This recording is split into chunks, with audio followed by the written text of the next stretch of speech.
අය මාව ඇහෙනවද ඔයාලට? ඇහෙනවද මාව?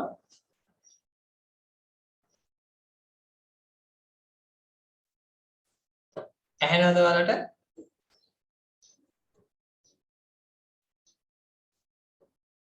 හරි ඇහෙනවනේ. right අපි යන් එන පාඩමට අද අපි කතා කරන්න යන්නේ anticoagulant. හරි ඉස්ලාම් ෆාමකොලොජි කියලා ඉමු anticoagulant. හරි අපි මේවට කියන ප්‍රතිකැටිකාරක කියලා. ඉතින් ප්‍රතිකැටිකාරක වර්ග අපි දන්නවා ප්‍රධාන ආකාර දෙකක් තියෙනවා. එකක් තමයි direct acting anticoagulant. direct acting. අනිත් එක තමයි indirect acting. හරි indirect acting. ඉතින් මේ direct acting එකට අපි තව නමක් කියනවා නම් IVL කියලා. injection වර්ග. හරි මේකට oral liver තමයි වැඩිපුරම දකින්න ලැබෙන්නේ. right අපි මේ දෙකේදී මොකද්ද වෙන්නේ? ඇයි action දෙකක් තියෙන්නේ කියලා අපි බලමු. අපි මේ දෙවිදියකට වෙන් කරලා තියෙන්නේ. ඉතින් මේකෙන් කරන්නේ මොකද්ද?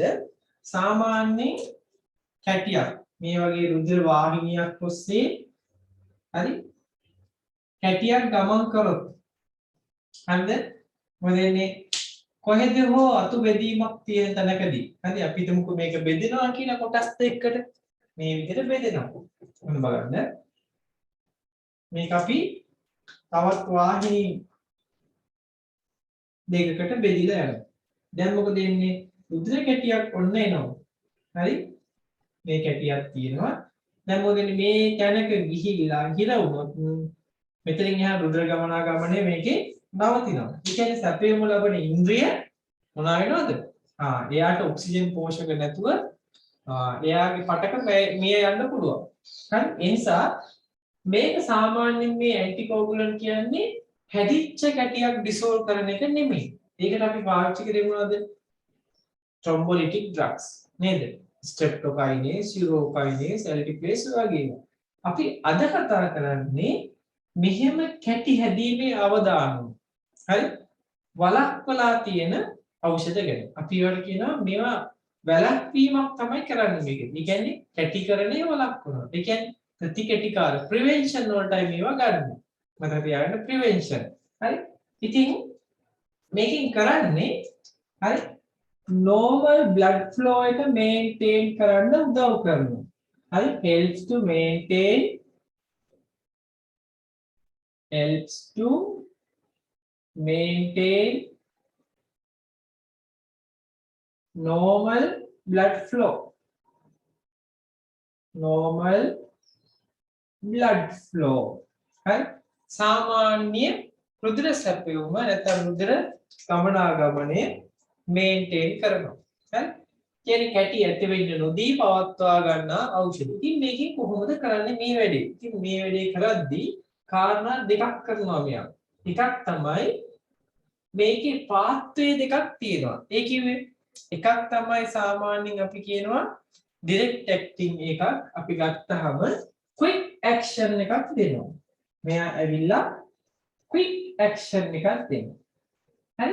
මෙයා සාමාන්‍යයෙන් late action එකක් තමයි දෙන්නේ. සාමාන්‍යයෙන් පැය 72ක් විතර ගත වෙනවා. හරිද? මෙයා quick action එකක් දෙනවා. හැබැයි මෙයා pregnancy එකේදී උනත් පාවිච්චි කරන්න පුළුවන්. ප්‍රශ්නයක් නැහැ. හරිද? මෙයාලා pregnancy එකේදී contraindicated. හරිනේ? right. ඉතින් අපි බලමු මේක කොහොමද කරන්නේ කියලා. ඉතින් මේ ඔක්කොටම කලින් අපි පොඩි note එකක් දාගමු anticoagulant කියලා. හරි? ප්‍රතිකැටිකාරක. ඒකල ඉතින් ඉස්සරහට යන්න. අන්නේ වැඩි. right. දාගන්නේ නම් එක තරුවක් දාගන්න මේ විදියට. හරි? ඒක කියන්නේ helps to maintain normal blood flow. හරි? helps to maintain normal blood flow. කාගේද? කාගේද? කැටි ඇති වෙන්න අවදානම තියෙන වැඩි කට්ටියගේ තමයි මේ වැඩේ කරන්නේ. හරි? normal blood flow people who are risk from clot formation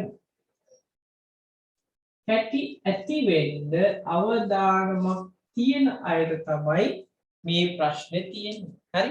මේ ඩ්‍රග් එක වඩා හොඳ. හරි? ඊට පස්සේ කියන්නේ මෙහෙම දාගමු. මේ විදියට.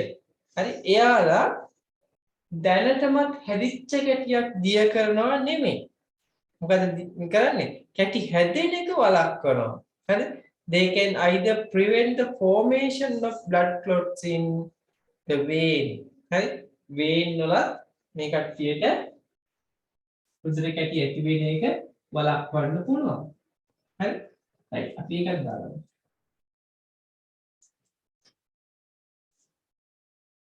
They can either prevent formation of visual formation of blood clots in the vein. ශිරාවක් නේද? ශිරාවක් ඇතුලේ කැටි ඇති වෙන එක වළක්වන්න පුළුවන්. හරිද? right. ඊට පස්සේ දාගමු මේ ඇන්ටිකොගුලන්ට් හැම එකක්ම මොකද කරන්නේ? මොකද වෙන්නේ? සාමාන්‍යයෙන් අපේ මේ කැටි ගැහෙන්න හේතු වන protein factors වල ක්‍රියාව නවත්තනවා. හරි ඉන්හිබිට් කරනවා මේකෙන්. හරි ඉතින් අපි දාගමු all the anticoagulant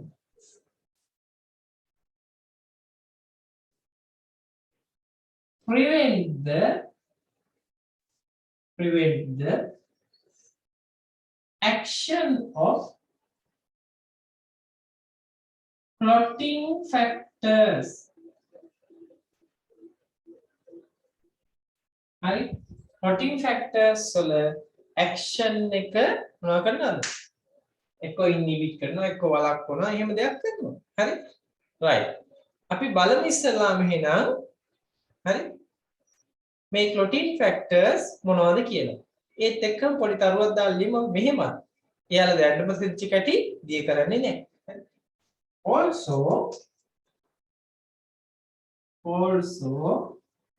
they do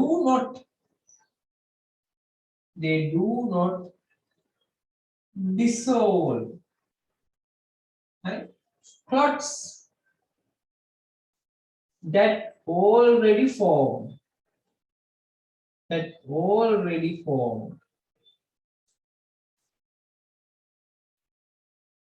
That already formed. දැන් අපිට දිච්ච කැටි එකක්වත් දිය කරන්නේ නැහැ. හරිද? ඊට පස්සේ දාගමු මොනවද මෙයාලා ඉන්හිබිට් කරන protein factor. හරි? right. සාමාන්‍යයෙන් මෙයාලා protein factors 4 ඉන්හිබිට් කරනවා. හරි? අපි ඒකත් දාගමු තලවත් දාගමු. Normally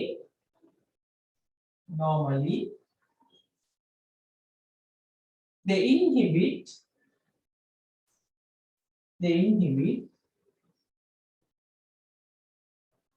හරි සාමාන්‍යයෙන් මෙයාලා ඉන්හිබිට් කරනවා factor 2 7 9 10 මොකද්ද factor 2 factor 7 factor 9 factor 10 ඔන්න ඔය ටික මෙයාලා ඉන්හිබිට් කරනවා හරි මේ සිස්ටම් එකෙන් විශේෂයෙන් 2 7 9 10 කියන ටික ඉන්හිබිට් කරලා දානවා හරිද මේ ඇවිල්ලා කැටි කරන්න හේතු වෙන සාධක හරිද right එහෙනම් අපි දාගමු these factors වරාංගිතේ දාගන්න these factors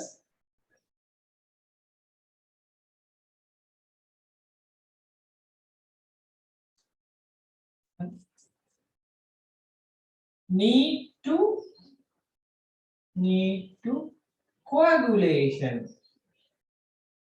coagulation හරි කැටිකරණයට මේවා අවශ්‍යයි හරිනේ වැඩි right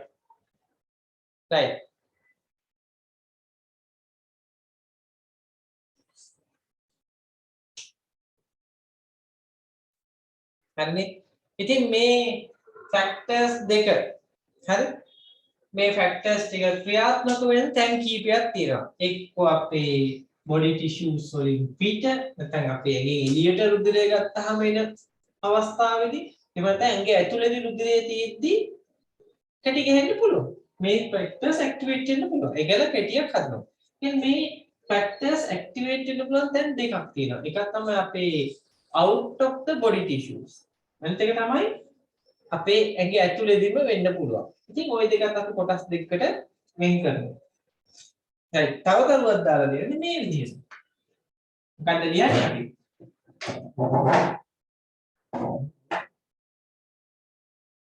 මෙන්න හරි.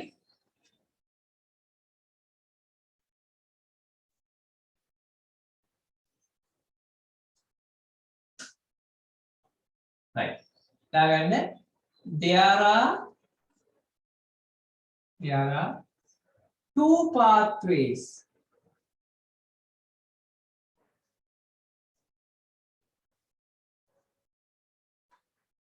on clotting නැත්නම් coagulation මොනවාද ක්‍රම දෙක. එකක් තමයි අපි කියනවා මොකක් කියලාද? එකක් විශේෂයෙන් අපි කියනවා coagulation inside the body tissues. Right? Coagulation inside the body tissues. Coagulation inside the body tissues.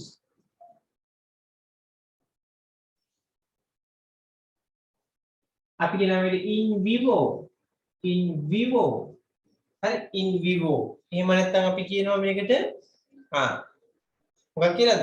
extrinsic pathway කියලා.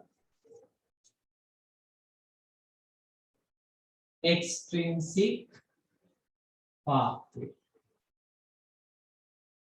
හරි. දෙවෙනි එක. හරි.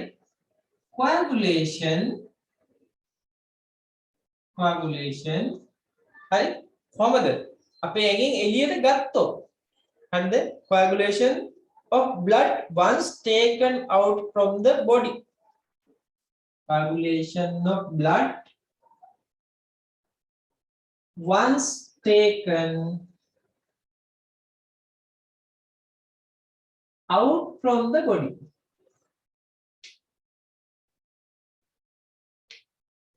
හරිද? මේකට කියනවා in vitro. In vitro නැත්නම් අපි කියනවා මේකට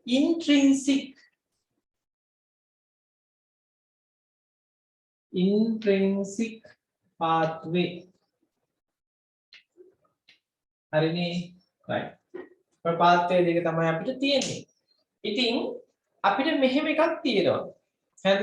මේ pathway දෙකම අපිට evaluate කරගන්න. නැත්නම් අපිට මේක මැනගන්න. හරි? කොච්චර දුරට කැටි ගෙහිම් සිද්ධ වෙනවද කියලා මැනගන්න ක්‍රම දෙකක් තියෙනවා. හරිද? ඒ කියන්නේ ටෙස්ට් දෙකක් තියෙනවා. හරිද? intrinsic system එක අපිට පුළුවන් මොනා කරන්නද? evaluate කරගන්න. මොකද ඒකට අපි කියනවා activated partial thromboplastin time කියලා. හරි? මොකක්ද මේ intrinsic system එක? හරි? මේකට කියනවා අපි activated partial හරි thromboplastin time කියලා. හරි? අපි කියනකොට AP thromboplastin time thromboplastin කියන්නේ එක කියන්නේ මෙහෙම time interval. හරි? මේක අපි evaluate කරගන්න ගන්නවා international normalization ratio INR value. හරි? ඉතින් ওই දෙකෙන් තමයි සාමාන්‍යයෙන් අපි මේක මොනවා කරගන්නේද? evaluate කරගන්නේ. දැන් සාමාන්‍යයෙන් මොකද වෙන්නේ?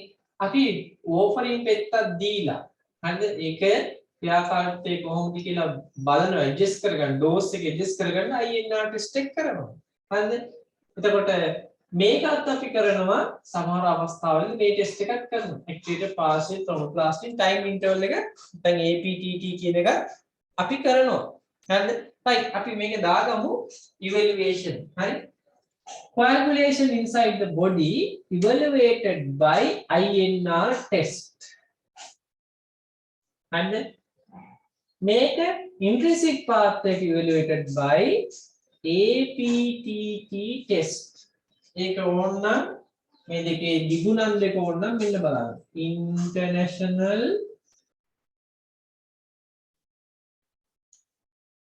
normalization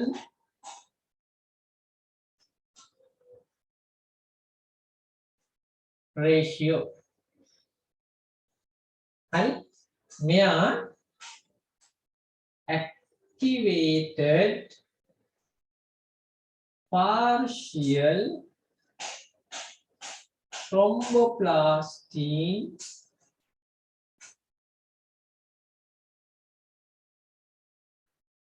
hari time interval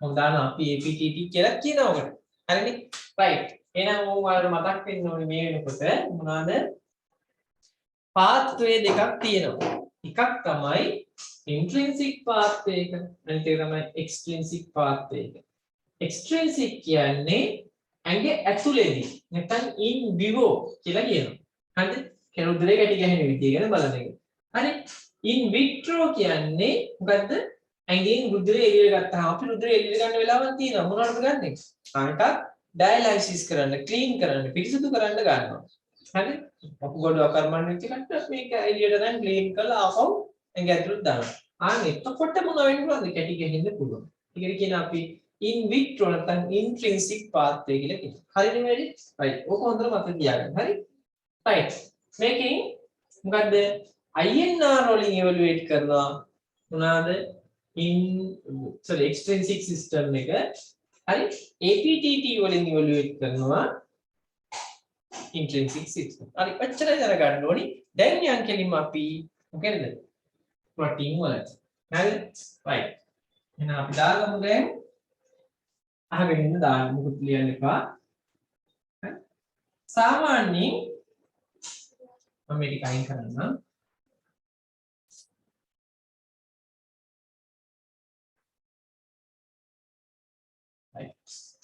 ඉතින් අහගන්නකො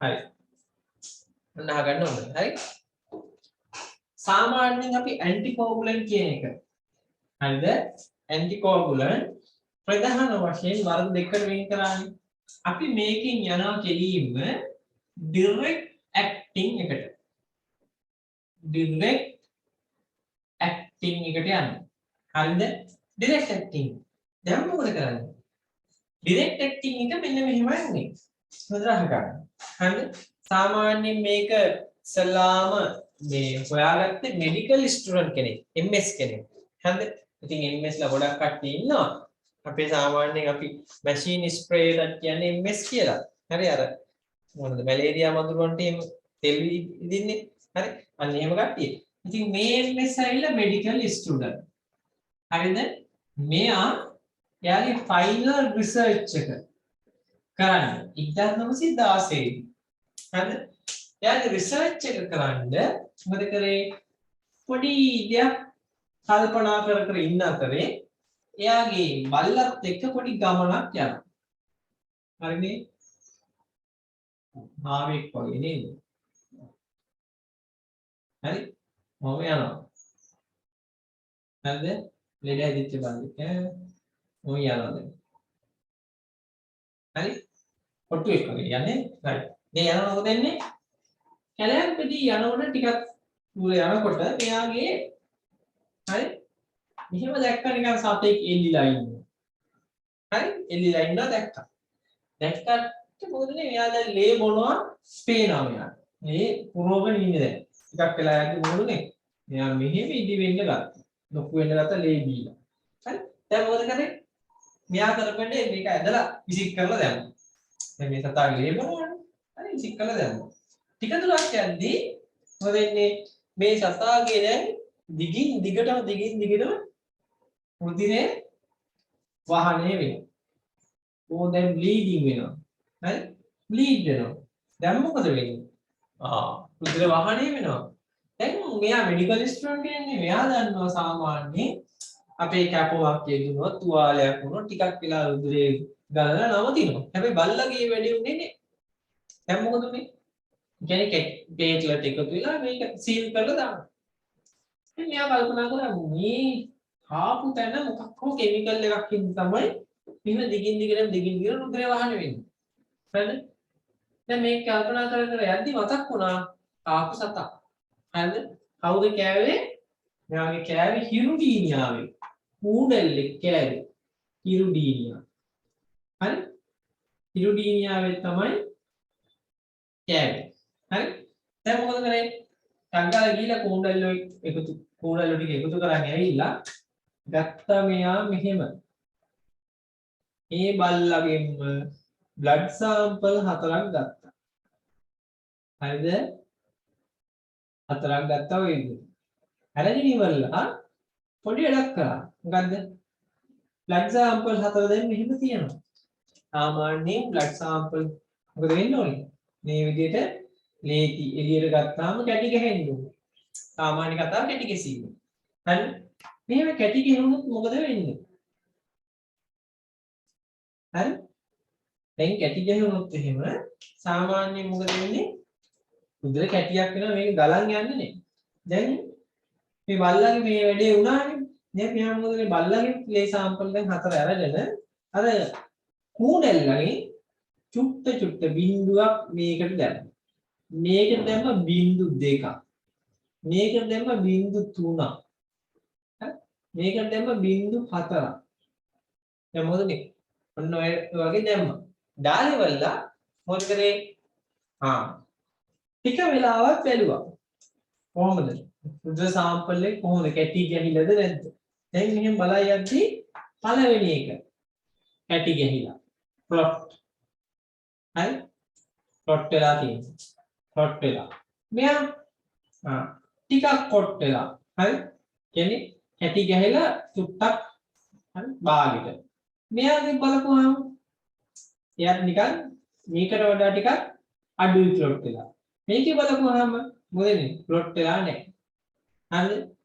ඉතින් දැන් මොකද වෙන්නේ? මේකෙන් මෙයා තීරණය කරා මේ කුඩා සතාගේ කිමිකල් එකෙන් මොනවාද මේ රුධිර කැටි ගැහිම වළක්වනවා කියලා. ඒ කියන්නේ මේ වගේ ක්‍රියාකාරීත්වය මේ ප්‍රෝටීන් ෆැක්ටර්ස් වල ක්‍රියාකාරීත්වය වළක්වනවා. දැන් මොකද උනේ? දැන් මෙයා මේක බැලුවා මොකද්ද මේ කිමිකල් එක? මේක අපිට පාවිච්චි කරන්න පුළුවන් මොනවටද කියලා කල්පනා කරා. එහෙනම් හිතනකොට එයාට පොඩි අදහසක් ආවා. මොකක්ද ආපු අදහස? දැන් සමහර ලෙඩ්ඩු ඉන්නවා රුධිර වාහිනී ඇතුලේ කැටි ඇති වෙලා මැරෙන ලෙඩ්ඩු. හරි? දැන් මෙයා තීරණය කරා මේකෙන් කැටි ඇති වෙන එක වළක්වනවා නම් එක්තරා සාන්ද්‍රණයකදී අපිට පුළුවන් මෙහෙම රුධිර වාහිනිය ඇතුලේ ස්වභාවිකවම කැටි ඇති වෙලා මැරෙන්න ඉන්න පුද්ගලයන්ට හරි මේ වගේ බෙහෙතක් ඉස්සර ඉඳන්ම කාලෙක ඉඳන් දුන්නොත් අපිට මේ කැටි ඇති වෙන එක වළක්ව ගන්න පුළුවන් කියලා. එයා හිතුවා. හරි? එහෙම හිතලා මොකද කරේ? මෙයා හැදුවා මේකෙන් පොඩි ඖෂධයක්. කාගෙන්ද මේ කූඩල්ලකින් ගත්ත ලික්විඩ් එකෙන් ඖෂධයක් හැදුවා. ඒකට මෙයා නමක් දුන්නා මොකක් කියලාද? හෙපරින් කියලා නම දුන්නා. මොකද? හෙපරින්. හරි? දැන් පහු කාලෙකදී මේක සාමාන්‍යයෙන් මේකේ අණුක ව්‍යුහය අරන් බලපුවහම මෞලික ස්කන්ධ අණුක ස්කන්ධ කීයද කියලා බලපුවහම සාමාන්‍යයෙන් 3000 30000 අතර එකක් වුණා. මොලකියුලර් weight එක. හරි? දැන් පස්සේ මොකද උනේ? මේ ඊළඟට ඉන්න ආපු විද්‍යාඥයෝ මොකද කරේ? මේකෙන් දැන් මේ එක තියෙන කාණ්ඩ අනවශ්‍ය කාණ්ඩ අයින් කළා මෙයා හැදුවා සාමාන්‍යයෙන් around 6500 එක. හරිද? මොලකියුලර් weight එක. හදපුවාම මේකෙන් ගොඩාක් අතුරුවාබද අඩුයි. less side effect. හරිද? side effect. මොකේ සාපේක්ෂව අර මුලදී හොයාගත්ත 30000ට ආසන්න මේ මෙන්න මේකට සාපේක්ෂව හෙපරින් වලට සාපේක්ෂව side effect අඩු. හරි? ක්‍රියාකාරීත්වය හොඳට සිද්ධ වෙනවා. හරිද? හොඳ ඖෂධයක් හොයාගත්තා. හරි? ඉතින් ඒවටත් පස්සේ කාලේ කිව්ව නම මොකක් කියලාද? flow අඩු අණක ස්කන්ධයක් සහිත heparin කියන low molecular weight heparin. ඉතින් මේවා හොයාගත්තා. මේවට ඉතින් සමහර ඒවා පස්සේ කාලෙදි මොනවද enoxaparin කියලා දුන්නා නම. හරි enoxaparin. හරි fondaparinux හරි පින්සපාරින් ඔහොම කියලා නම් දුන්නා. එක එක නම් දුන්නා. හරිද? ඉතින් මේවා හොයා ගැනීමත් එක්ක මොකද උනේ? සෑහෙන්න මේ කාඩියෝවැස්කුලර් රිස්ක් එකක් තියෙන. ඒ කියන්නේ clot formation වෙලා death වෙන රිස්ක් එකක් තියෙන ලෙඩුන්ට මේක ගොඩාක් උදව් වුණා. හරි. ඉතින් මෙයාලා දැන් මේක දුන්නාම මෙහෙම වෙනවා කියලා විතරයි දන්නේ. කැටි හැදෙන්නේ නැති එක විතරයි දන්නේ. හැබැයි පස්සේ කාලෙදි මොකද කරේ? මේකේ ඇක්ෂන් එක මොකද්ද කියලා තේරුවා. කොහොමද හෙව්වේ? මෙහෙමයි. ඇක්ෂන් එක දැන් මොනවා වගේද කියලා බලන්න. සාමාන්‍යයෙන් කැටියක් ඇති වෙන්න අවශ්‍ය වෙනවා මොනවද? කැටියක් කියන්නේ මොකද්ද? ෆයිබ්‍රින්. හරි ෆයිබ්‍රිනෝජන්. මොනවා වෙනවද? ෆයිබ්‍රින් බවට පත් වෙනවා. ෆයිබ්‍රින් කියන්නේ මොකද්ද? ලික්විඩ් එකක්. හරි ලික්විඩ් එකක්. මේ ඇවිල්ලා soluble. කියන්නේ දිය වෙනවා ජලයේ දිය වෙනවා.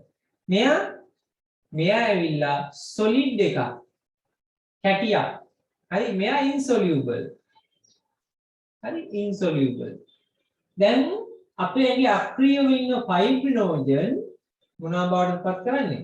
ෆයිබ්‍රින් බවට පත් කරන්න හේතු වෙන එක්තරා කිමිකල් එකක් තියෙනවා. ඒකට අපි නමක් කිව්වා thrombin. thrombin හමුවේ ෆයිබ්‍රිනෝජන් ෆයිබ්‍රින් බවට පත් වුණා. අන්න වැඩි. ඔක තමයි සරල උර වැඩි. thrombin හමුවේ ෆයිබ්‍රිනෝජන් ෆයිබ්‍රින් බවට පත් වුණා. දැන් මේ ෆයිබ්‍රින් මොකද කරන්නේ? මේ ෆයිබ්‍රින් තමයි කැටිය. හරි? ප්ලොට් එක කියන්නේ මෙයා තමයි. උදේට කැටිය. දැන් ප්‍රශ්නේ තියෙන්නේ thrombin නිසාද මේ වැඩේ උනේ? දැන් අපි මොකද කරන්නේ? මේ ඩ්‍රග් එකේ මොකද්ද කරන්නේ කියලා බලමු. බලපුවම මොකද වෙන්නේ? thrombin හැදෙන්නේ කාගෙන්ද? prothrombin කියන කෙනාගෙන්. prothrombin. දැන් මොකද කරන්නේ මේ ළඟ එක? මෙයා නිකන් ඉන්නේ නැහැ. මෙයා දෙනවා වැඩේ කාටද? prothrombin වලින් thrombin හැදෙන එක වළක්වනවා. හැදිලා තියෙන thrombin inactivate කරනවා. ඒ කියන්නේ heparin වලින් මොනවද කරන්නේ? කරන මොකද? inactivate thrombin. thrombin ව inactivate කරලා දානවා. ඒ කියන්නේ මොකද්ද? මෙයා inactivate කරන්න හේතු වෙනවා එක්තරා සංයෝගයක්. මොකක්ද ඒ? thrombin එරෙහිව ක්‍රියාත්මක වෙන කෙනා කවුද? antithrombin. කවුද? antithrombin. antithrombin. දැන් මොකද වෙන්නේ? antithrombin level එක වැඩි වෙන්න thrombin වල ක්‍රියාව නවතිනවා. හරි? ඒකින්ද මේ ඩ්‍රග් එකකින් කරන්නේ ඇක්ටිවේට් කරන්නේ කවුද? antithrombin වල. හරි එහෙනම් heparin වල ඇක්ෂන් එක හැමෝට ඔයාලා මොකක්ද කියන්නේ? it activate antithrombin. හරිනේ වැඩි antithrombin activate කරනවා. activate කරපුවා මොකද වෙන්නේ? thrombin ගේ ක්‍රියාව නවතිනවා. මේ ක්‍රියාව නවතිනවා. නවතුනහම මොකද වෙන්නේ? fibrinogen inactive එයා active fibrin බවට පත් වෙන එක වළක්වනවා. හරිද? එහෙනම් ඔයාලට බය නැතුව කියන්න පුළුවන් මේකේ ඇක්ෂන් එක මොකක්ද කියලා අහුවොත් හරි heparin වල it activate antithrombin. හරි ඔච්චරයි කියන්නේ. it activate antithrombin and inhibit the action of thrombin. මොකක්ද thrombin වල ඇක්ෂන් එක? it convert fibrinogen to fibrin. හරි ඔන්න තමයි කතාව. හරි එහෙනම් අපි බලමු දැන් මොකද්ද? මේකේ ඇක්ෂන් එක. right ඇක්ෂන් එක ඕක තමයි. මොකද්ද? ඔය විදිහට කැටි හදන්න දෙන්නේ. දැන් මොනවා වෙයිද? මේ බෙහෙත් ගත්තාම සයිඩ් ඉෆෙක්ට් විදියට මොනවා වෙයිද? කැටි හැදෙන්නේ නැහැ. හරි මෙයාගේ මෙයා හැදෙන්නේ නැහැ. තියෙන්නේ මේ විදිහට. කැපුණොත් එහෙම රුධිරයේ දිගින් දිගටම වාහනය වෙනවා. ඔක තමයි ප්‍රශ්නේ. බ්ලීඩින් තමයි මේකේ ප්‍රධාන ප්‍රශ්නේ. අපි ගත්තේ සතෙක්ගෙන්. අපිට ඇඟට දුන්නාම ඇලර්ජි එන්න පුළුවන්. ප්‍රශ්න ගොඩක් එන්න පුළුවන් නේ ඇලර්ජි එන්න පුළුවන්. එහෙනම් මතක තියාගන්න මේ ඩ්‍රග්ස් ගෲප් එකේ main action එක සහ main side effect එක. මොකද්ද main action එක? it activate antithrombin. main side effect එක bleeding. හරි ඒ වගේම allergy එන්න පුළුවන්. හරිද? right. එහෙනම් අපි යන් ඉස්සල්ලාම direct acting anticoagulant. පොඩි නෝට් එකක් දාගමු අපි direct acting anticoagulant.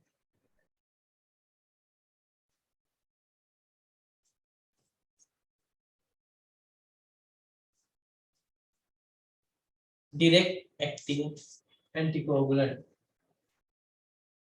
And ඒ යටතේ දාගමු පොඩි තරුවක් මෙහෙම. discovered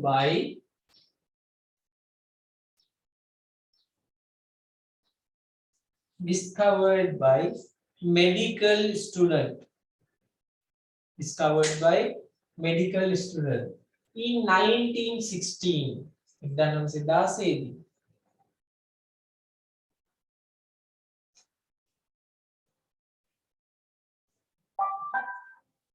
1960.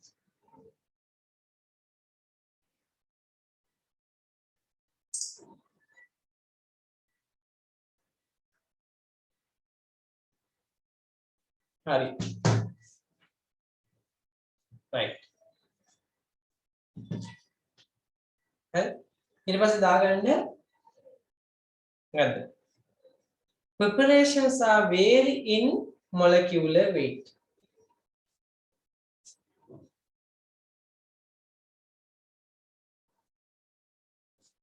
ඊළඟට මේකෙන් හදන නිෂ්පාදන. Preparations are vary in molecular weight. Molecular weight. ඊට වරහයතු දාගන්න 3000 to 30,000. 3,000 to 30,000. හරිනේ වැඩි. right. ඊට පස්සේ දාගමු අපි low molecular weight heparin. Low molecular weight heparin. Low molecular weight heparin. හරි ඒකේ වරහයට දාගන්න සාමාන්‍යයෙන් කීයද මේකේ low molecular weight heparin එක? අපි දැන් මේ අතරමැද ඉගෙන ගන්නවා 4000 to 6500 කියලා දාමු. හරි 4000 to 6500. මොකද්ද මෙයාගේ තියෙන වාසිය? හරි reduce the risk of bleeding. bleeding risk එක අඩු වෙයි. අනම්මනම් කැලි අඩු කරලා තියෙනවා. හරි වරහෙන්ද ඒකට දාගමු has less risk of bleeding. As less risk of bleeding. අපි ඒකට උදාහරණයක් දාගමු මොනවද? enoxaparin, deltaparin, tinzaparin. දාගමු example low molecular weight. Enoxaparin, deltaparin,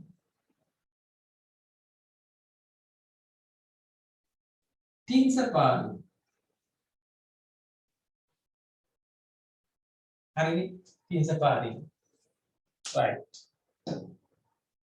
හරි ඊට පස්සේ දාගමු අපි මෙහෙම side effect. අපි දාගමු action එක ඉස්සෙල්ලාම. action එක කියන්නේ mode of action.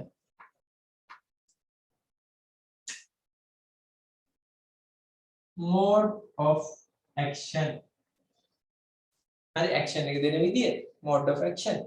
හරි අපිට කෙලින්ම කියන්න පුළුවන් බය නැතුව it activate antithrombin. හැබැයි මතක තියාගන්න කෙලින්ම ඕක ලියන්න එපා එකපාරට action එක. antithrombin activate වෙන්න මොකද තියෙන්න ඕනේ? thrombin තියෙන්න ඕනේ. නේද? තොම්බින් බිම්බොත් තමයි ඇන්ටි තොම්බින් කියන එකක් හැදෙන්නේ. දැන් මම හිටියොත් තමයි මට ඒ දේම හතුරෙක් හැදෙන්නේ. මම නැති වුණොත් එහෙම හතුරෙක් හැදෙන්න දෙන්නේ නැහැ. එහෙනම් අපි දාන්න ඕනේ මොකද්ද? විශේෂ කතාවක් මොකක්ද දාන්න ඕනේ? මොකක්ද දාන්න ඕනේ ඒක? It depends on the presence of antithrombin. හරි? antithrombin තියෙන හින්දා තමයි මේක වෙන්නේ. ඒක තමයි naturally occurring inhibitor of මොකද coagulation factors. right දාගමු එහෙම. It depends on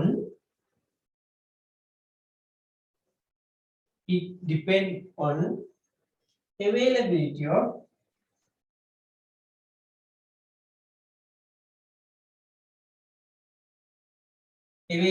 of නැත්නම් presence of antithrombin.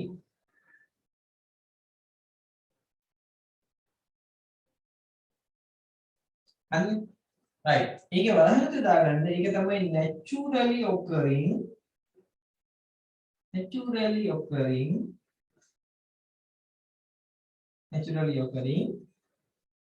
clotting factor.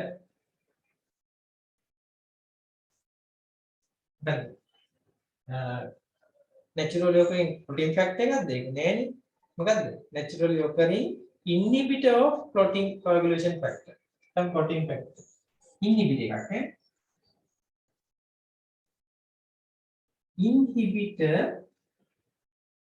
of coagulation නැත්නම් clotting factor. coagulation factor එක පේනවනේ. හරිද? inhibitor of coagulation factor.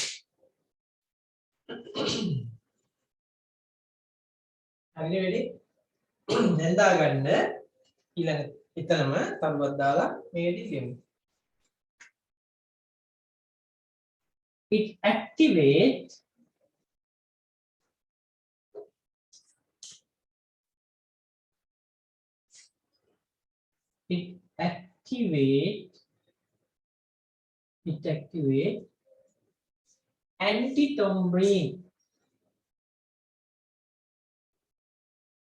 antithrombin. It activates antithrombin. antithrombin activate කරනවා මේ ක්‍රියාව. හරි? antithrombin. හරිනේ? ඊට පස්සේ දාන්න මේ විදිහට මේවා ආහාර ජීර්ණ පද්ධතිය. හරි ඒ කියන්නේ මේ antithrombin activate කරන සංයෝග ආහාර ජීර්ණ පද්ධතියෙන් උරා ගන්නවා හරි අඩුයි. poorly absorbed from the GI tract. ඒකින්ද මේවා දෙන්න වෙන්නේ කොහොමද? IV හරි subcutaneous හරි. right. අපි දාගමු. These activators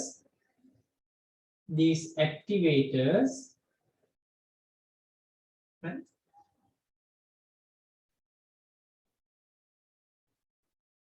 less well absorbed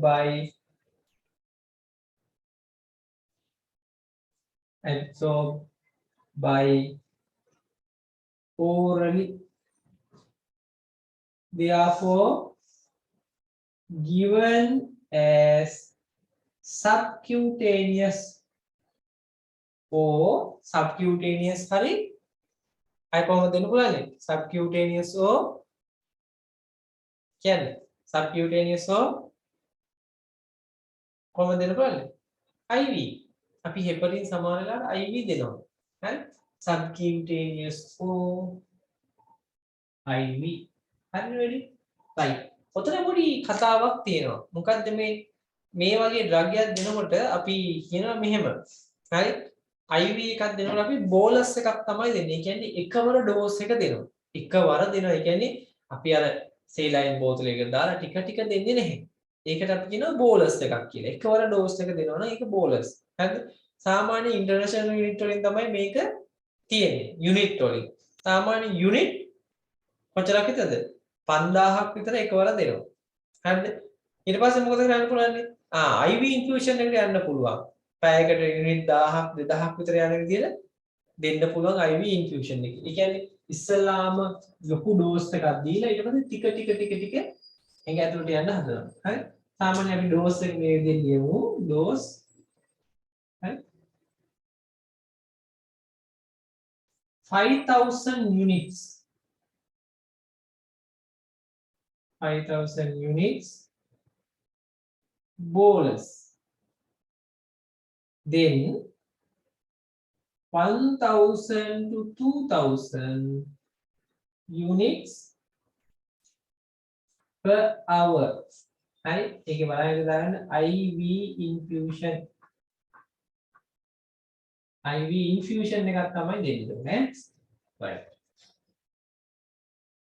හරිනේ? ඔන්න අපි ආව එතන. දැන් යනවා side effect වලට. හරි? දැන් නෙමෙයි දෙන්නේ. දෙන්න ඊළඟට. side effect.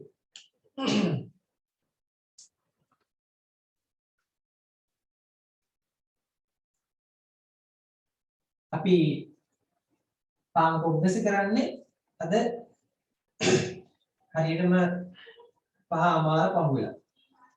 හරි? right. side effect.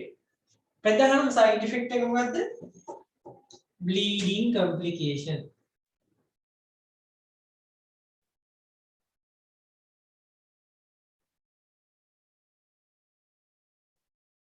bleeding ප්‍රධාන side effect එක bleeding.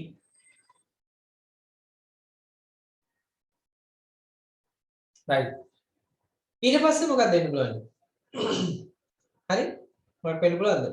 ගොඩාක් වෙලාවට මේකට අඩු වෙනවා platelet අඩු වෙනවා. අපි කියන එකට thrombocytopenia කියලා. හරිද? thrombocyte කියන්නේ මොනවද? platelet cytopenia. පට්ටිකා අඩු වෙනවා. අපි මේක මොකක් හින්දාද දෙන්නේ? heparin induce. heparin හින්දායි මේ වැඩේ වෙන්නේ. heparin induce thrombocytopenia. heparin induce thrombocytopenia ඔන්න පළවෙනි side effect එක. හරිද? දෙකයි නේද? එක bleeding දෙක heparin induce thrombocytopenia. heparin හින්දා thrombocyte නැත්නම් platelet අඩු වෙනවා. හරි? තව සමහර අයට මේක නම් මෙකනිසම් එක හොයාගන්නේ osteoporosis එනවා. osteoporosis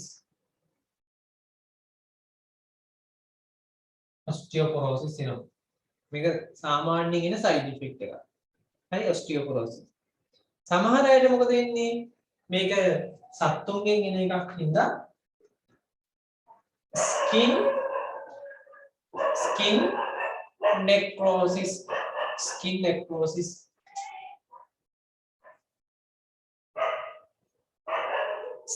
necrosis.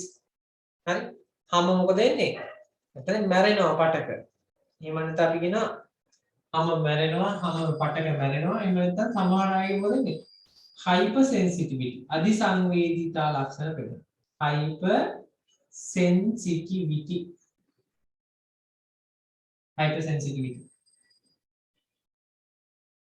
හරි ඔන්න ඕවා පෙන්වන්න පුළුවන්. ඕක තමයි සාමාන්‍යයෙන් මේ side effect. මේක නම් එන්න හේතුව මොකද්ද? due to animal product.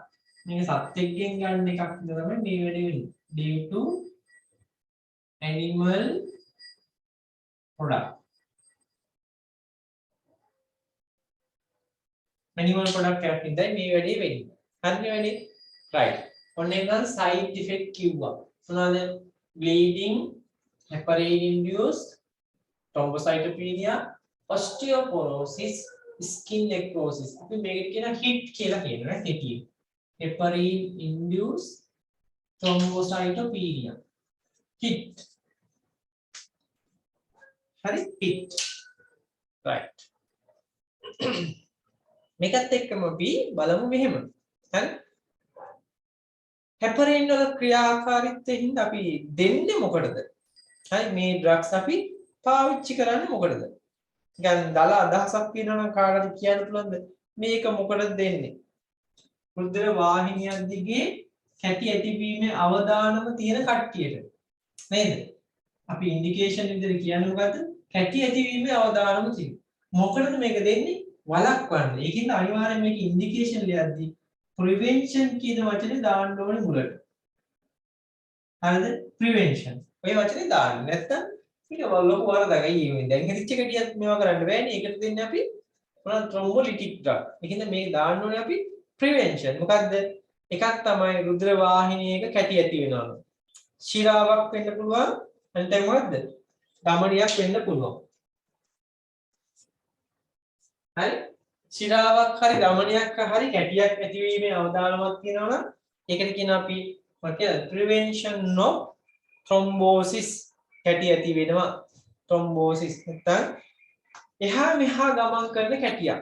අපි කියනවා embolism එකක් කියලා. එහා මෙහා යනකොට. හරි? prevention of thromboembolism කැටි ඇති වෙලා එහා මෙහා ගමන් කරන එක වළක්වන්න. ඔන්න ඉන්ඩිකේෂන් දෙකක් කිව්වා. මොකක්ද දෙක? එක කිව්වා අපි prevention තමයි. මොකටද? thrombosis. හරි? අපි හිතමු ශිරාවක venous thrombosis. prevention of venous thrombosis. අපි හිතමු ඒක ධමනියක prevention of arterial thrombosis. මොන වචන දෙක? හරි? මතක තියාගන්න venous thrombosis, arterial thrombosis. හරි නෙවෙයි? right. prevention of venous thrombosis, prevention of arterial thrombosis අපිට තව කියන්න පුළුවන්. මොකද්ද? තව පුළුවන් අපිට මොනවද? cardiovascular diseases තියෙන කට්ටියට. හරි? cardiovascular diseases තියෙන කට්ටිය ඒ කට්ටිය කැටි ඇති වෙන එක වළක්වන්න පුළුවන්. right ඔන්න අපි දානවා මෙහෙම. prevention of thrombosis කියලා අපි කෙටියෙන් ලියමු. හරිද? thrombosis ඒක ආකාර දෙකයි. මොනවද? එක්කෝ venous වෙන්න පුළුවන්. හරි? එහෙම නැත්නම් arterial වෙන්න පුළුවන්. හරිද? අනිත් එක අමතක වුණොත් මේ දෙක ලියන්න වෙනවා. prevention of venous thrombosis, prevention of arterial thrombosis. හරිද? ඊළඟ එක. මොකද්ද? prevention of thromboembolism. prevention of thromboembolism.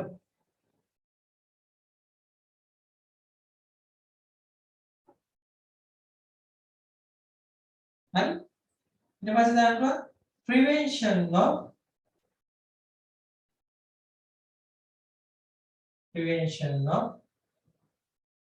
cardiovascular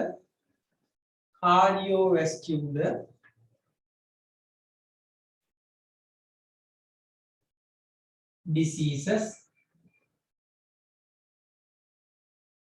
හරි? cardiovascular සමහර diseases නැත්නම් blood flow ඇතිලා එන diseases වලට මේක පාවිච්චි කරන්න පුළුවන්. හරිනේ? ඔන්න ඉන්ඩිකේෂන් ටිකේ නම් මතක තියාගන්න හොඳට. right. හරියට දෙන්න.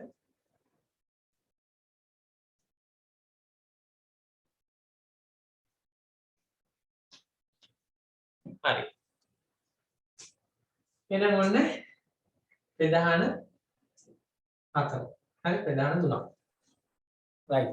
දැන් අපි යන් මේ විදිහට. මොකද පොඩි අපේ වීඩියෝ එක බලමු දැන් මේ කියපු කතාව ඇත්තද කියලා. අපි හරියට බලමු. හරි. ඔන්න එන මේ කොටසත් අපි යුක්තක් ID එක කරන් බලමු. හරි. right. පේනව නේද හැමෝටම මේක? right. anticoagulant, antiplatelet අපි බලමු ඉස්සෙල්ලා මොකක්ද මේවලා කියන්නේ කියලා.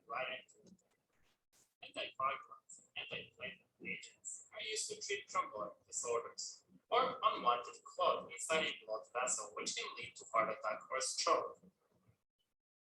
But before we discuss their mechanism of action, let's quickly review the clotting process. Clotting process injury, අපි බලමු ඉස්සෙල්ලා. make up the inner surface of blood vessels, release chemical mediators such as nitric oxide and prostacyclin. මොකද කියන්නේ මෙයාලා? මේක කියනවා සාමාන්‍යයෙන් අපේ රුධිර සංසරණයේදී මොනවද දෙන්නේ? නයිට්‍රික් ඔක්සයිඩ් කියන්නේ සාමාන්‍යයෙන් රුධිර වාහිනී ඉහිල් කරන්න පුළුවන් අපේ එන්ඩෝතීලියම් එකෙන් ස්‍රාවය කරන සංයෝගයක්. හරිනේ? ඊට පස්සේ ප්‍රොස්ටාග්ලැන්ඩින් තියෙන ඒකත් අපේ එන්ඩෝතීලියම් එකෙන් ස්‍රාවය කරන සංයෝගයක්. හරි ප්‍රදාහය ඇති කරවන්න හේතු වෙන එක. right. Now, nitric oxide's job is to dilate blood vessels, while prostacycline's job is to bind to receptors located on platelets. This binding triggers certain reactions, which ultimately ඔස්ටෝසයික්ලින් වලට මතක ඇති මේ දැන්ටි ප්ලේට්ලට් පාඩමේදී කිව්වා. ප්ලේට්ලට් වල ක්‍රියාකාරීත්වය නේද? අඩු කරන්න උදව් කරන සංයෝගයක්. හරි. right. prevent platelet activation and aggregation. Now, what happens when there is a damaged blood vessel? Let's say due to skin cut. දැන් blood vessel එක damage වුණොත් අපි වෙන දේ බලමු. මොකද බලන්න. Well, suddenly we have less nitric oxide and prostacycline around. So blood vessels become constricted and platelets become activated. දැන් මොකද වෙන්නේ? prostacyclin වැඩි වෙනවා, nitric oxide අඩු වෙලා යනවා. හරි? blood vessel එක damage වෙච්ච ගමන්. දැන් මොකද වෙන්නේ? ඕම් platelet ගිහලා එතනද ගිහලා platelet වල ක්‍රියාකාරීත්වය ඇති වෙන්න පටන් ගන්නවා. But first thing first, with the help of von Willebrand factors, platelets adhere to exposed collagen, which in turn causes them to change shape. මොකද කියන්නේ? platelet ගිහලා ඒ අදාළ ස්ථානෙට බැඳෙනවා. හරිද? Next, these activated, differently shaped platelets begin to release granules containing chemical mediators, such as ADP, thrombin, thromboxane A2, serotonin, and platelet activating factor. දැන් මොකද කියන්නේ? ඊට පස්සේ එතන chemical mediator release කරනවා. ඔයාලට මම කලින්ම කිව්වා platelet වල ක්‍රියාකාරීත්වය වැඩි කරන්න platelet වල දෙවෙනි action එක තමයි secretion. ඕන secrete කරනවා. මොනවාද? platelet activation factors, හරි ADP, thrombin, හරි. ඊට පස්සේ thromboxane A2, serotonin ඒ වගේ දේවල් release කරන්න පටන් ගන්නවා. Which attract and activate even more platelets that come to the site of injury. Now, the final step involves activation of the glycoprotein 2B3A receptors, which bind circulating fibrinogen. The fibrinogen simultaneously binds to this. ඔයාලට මතක ඇති glycoprotein 2B3A inhibitors ගැන අපි කතා කරා කොහෙද? platelet පාඩමේදී. ඒකත් මෙතනදී මොකද කරන්නේ? මෙතනදී ක්‍රියාත්මක වෙනවා. තන්තු මත. Thus cause linking platelets to form aggregates. Now, there are several drugs that can disrupt this platelet plaque formation.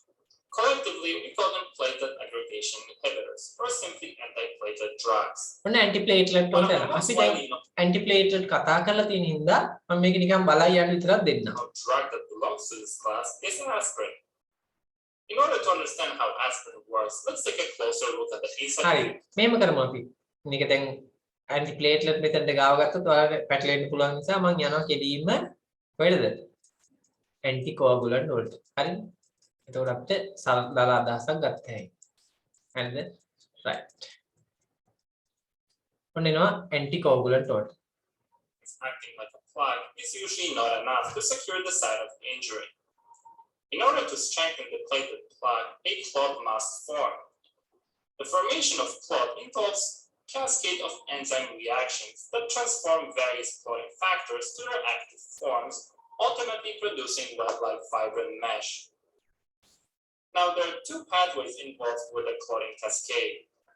The intrinsic pathway, which is activated by damage directly to the blood vessel wall, and extrinsic pathway, which is activated by trauma to the vascular wall, as well as surrounding tissue.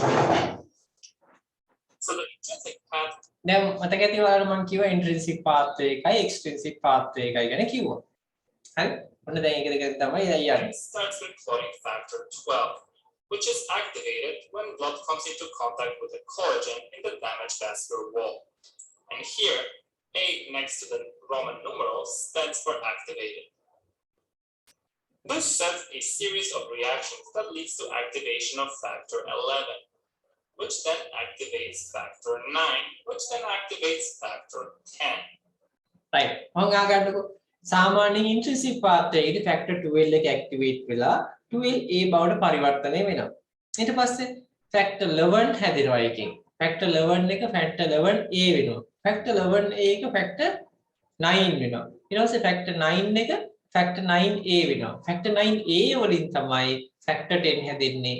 එයත් නෙමෙයි active factor 10a කියන එක කියලා. ඔන්න දැන් ආව අපේ සරලවම මොකේද? ඔන්න ඉන්ට්‍රින්සික් පාත් එකකට ආවා. හරිනේ? right. Activated factor 10 then converts from thrombin to thrombin. And finally, thrombin. දැන් ඔයාලා දන්නා ෆැක්ටර් 10 ට තමයි මේ වැඩේ කරන්න පුළුවන්. මොකද්ද? ප්‍රෝතොම්බ්‍රින් තොම්බ්‍රින් බවට පත් කරනවා. හරිනේ? ප්‍රෝතොම්බ්‍රින් තමයි තොම්බ්‍රින් බවට තොම්බ්‍රින් මොකටද වෙන්නේ? අන්න අර ෆයිබ්‍රිනෝජන් ෆයිබ්‍රින් කරන්න. රුධිර කැටියක් හදන්න. හරි? right. ඔන්න බලන්න ෆැක්ටර් 10a දැන් ප්‍රෝතොම්බ්‍රින් ඒ කියන්නේ අක්‍රියව ඉන්න ප්‍රෝතොම්බ්‍රින් තොම්බ්‍රින් බවට ඇක්ටිව් තොම්බ්‍රින් බවට පත් කරනවා. Then converts fibrinogen to fibrin, which forms a mesh that strengthens the platelet plaque. දැන් මොකද වෙන්නේ? මේ විදියට කැටිය හැදි වුණා. හරි? මොකද උනේ? කැටිය හැදුණා ඔන්න ඔය විදියට.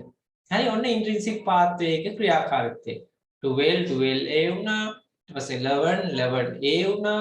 හරි? 11a වලින් 10 හැදුණා.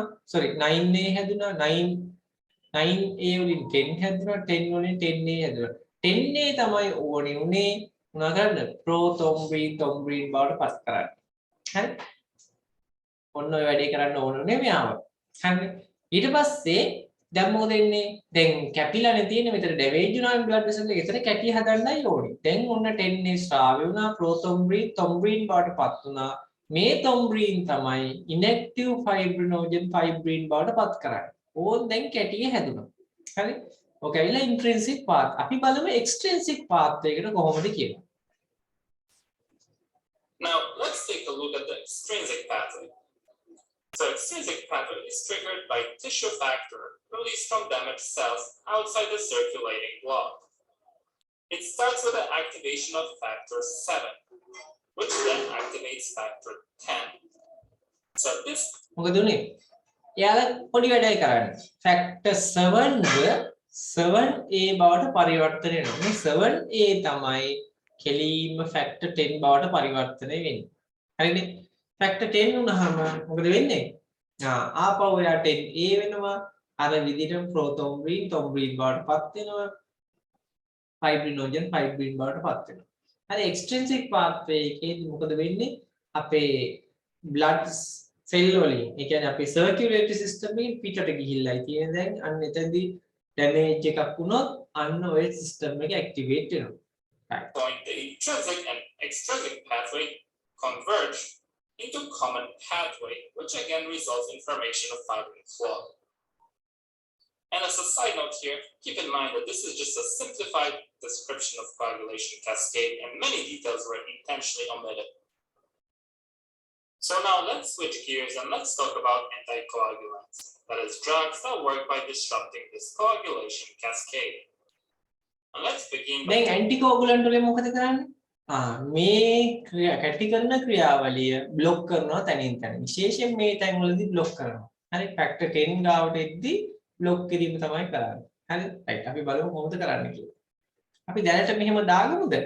ඉන්ට්‍රින්සික් පාත්වේ එක එක්ස්ට්‍රින්සික් පාත්වේ කියලා ටක් කරලා මෙහෙම යමු. ෆැක්ටර් 12 වලින් 12a හැදුනා 12 වලින් 11 හැදුනා 11 වලින් 11a පටස් ගාලා දාගන්න ඕනේ. හරි? දැන් ස්ක්‍රීන්ෂොට් එකක් හරි ගන්න වෙලාව අපිට ගොඩක් ඉතුරු කරගන්න පුළුවන් එතකොට. මොකද අපි අනිත් එකට යන්නත් එපා නේද? ඇල්කොලොයිඩ් වලට.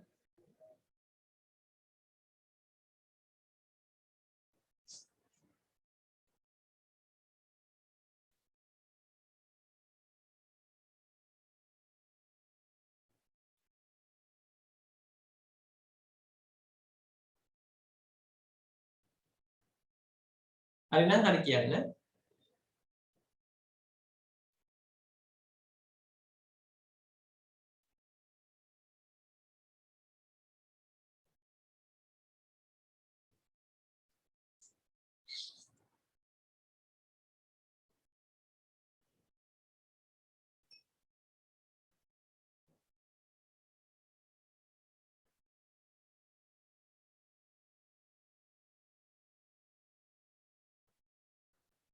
හරි.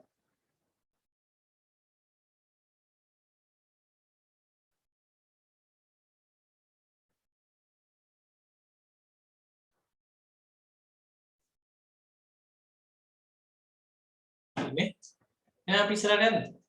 right. ඔන්න බලමු අපි එහෙනම් කොහොමද මේ ඩ්‍රග්ස් ක්‍රියාකාරී වෙන්නේ කියලා. Discussing one of the most widely recognized anticoagulants, that is heparin and low molecular weight heparins, such as enoxaparin and dalteparin. Now, ඔන්න අපි යනවා heparin වලටයි low molecular weight heparin, ඒ කියන්නේ enoxaparin, deltaparin වගේ ඒවා කොහොමද ක්‍රියාත්මක වෙන්නේ කියලා බලමු. right? these agents bind to our natural anticoagulant circulating in blood called antithrombin 3. The primary function of antithrombin is to inactivate factor 10A and thrombin. දැන් මොකද කරන්නේ? මේ ඩ්‍රග්ස් දීලා කෙරීම බැඳෙන්නේ කාත් එක්කද? ඇන්ටිතොම්බ්‍රින් කියන එකත් එක්ක. හරි? එයා ඇත්තට මොකද කරන්නේ ගිහිල්ලා? මෙන්න මේ 10A සහ thrombin කියන factors දෙක මත ක්‍රියාත්මක වෙනවා. අපි බලමු. So what heparin drugs do is they bind to antithrombin, and by doing so they accelerate its activity. right. දැන් මොකද කරන්නේ? මෙයාලා මේ heparin වලින් කරන්නේ මේ ඇන්ටිතොම්බ්‍රින් ක්‍රියාකාරීත්වය accelerate කරනවා, ත්වරණය කරනවා, වැඩි කරනවා. හරි? දැන් අපි action එක විදිහට කිව්වා නේද ඉස්සෙල්ලා මේවා it activate antithrombin. හරිනේ antithrombin වැඩි කරපුවාම මොකද වෙන්නේ? අර coagulation factors නැත්නම් විතර thrombin වල ක්‍රියාකාරීත්වය නවතිනවා. හරි මෙන්න thrombin. මේනේ thrombin මත බලපාලා thrombin ක්‍රියාව නවත්තනවා. antithrombin වලින් කරන්නේ ඒක. anti කියන වචනේ තේරුම දන්නවනේ ඒක ප්‍රතිවිරුද්ධ ක්‍රියාව. මොන නවත්තනවා. එයා එතන විතරක් නෙමෙයි. එයා ගිහලා factor 10Aටත් බලපෑම ඇති කරනවා. මොකද කරන බලපෑම? prothrombin වලින් thrombin හදන්න දෙන්නේ. හරිනේ? right. In case of heparin, its binding to antithrombin results in rapid inactivation of both factor 10A and thrombin. And result එක මොකද? Rapid inactivation of thrombin and factor 10A. හරිනේ වැඩි? ඔක තමයි සරල කතාව. right. However, unlike heparin, low molecular weight heparins have very little effect on inactivation of thrombin, and instead they selectively accelerate inactivation of factor 10A. මොකද කියන්නේ? විශේෂයෙන්ම low molecular weight heparin වලින් කරන්නේ thrombin මත බලපෑමක් නෙමෙයි. එයා කරන්නේ මොකද්ද? මෙන්න මෙයා මත factor 10A තමයි මෙයා inactivate කරන්නේ. ඒ කියන්නේ enoxaparin, deltaparin කියන ඖෂධ වර්ග දෙකෙන්ම කරන්නේ මොකද්ද? මෙන්න මෙයා 10A ව මොනවා කරනවද? inactivate කරනවා. එයා thrombin මත බලපානවා හරිම අඩුවෙන් තමයි බලපාන්නේ. right. Another agent worth mentioning here that also selectively accelerate inactivation of factor 10A is fondaparinux. However, unlike අනිත් එක්කෙනා තමයි fondaparinux. හරි fondaparinux කියන්නේ මොකද්ද? අර විදිහටම මොනවා කරන එක? factor 10A ව inhibit කරන එක්කෙනෙක්. හරිද වැඩි? එයා thrombin මත ක්‍රියාත්මක වෙන්නේ නැහැ. low molecular weight heparins, fondaparinux doesn't bind to any other plasma proteins and has no direct effect on thrombin. right. දැන් ඔයාලා මතක තියෙනවනේ මොකද්ද? thrombin මත බලපාන්නේ නැතිව තමයි low molecular weight heparin. සාමාන්‍ය heparin එක මොකද වෙන්නේ? thrombin සහ factor 10A දෙකම මත ක්‍රියාත්මක වෙනවා. හැබැයි මෙතනදී කරන්නේ මොකද්ද? thrombin වගේම හරි මොනවා මතද? factor 10A මත ක්‍රියාත්මක වෙනවා heparin. හැබැයි low molecular weight heparin ක්‍රියාත්මක වෙන්නේ 10A මත පමණයි. වෙන කොහෙවත් ක්‍රියාත්මක වෙන්නේ නැහැ. right. When it comes to side effects, bleeding is a major risk. Fortunately, there is a reversal agent called protamine sulfate, which can be used to treat excessive bleeding caused by heparin drugs. මොකද කියන්නේ මේ වගේ ඇත්තටම ප්‍රධානම side effect එක තමයි bleeding.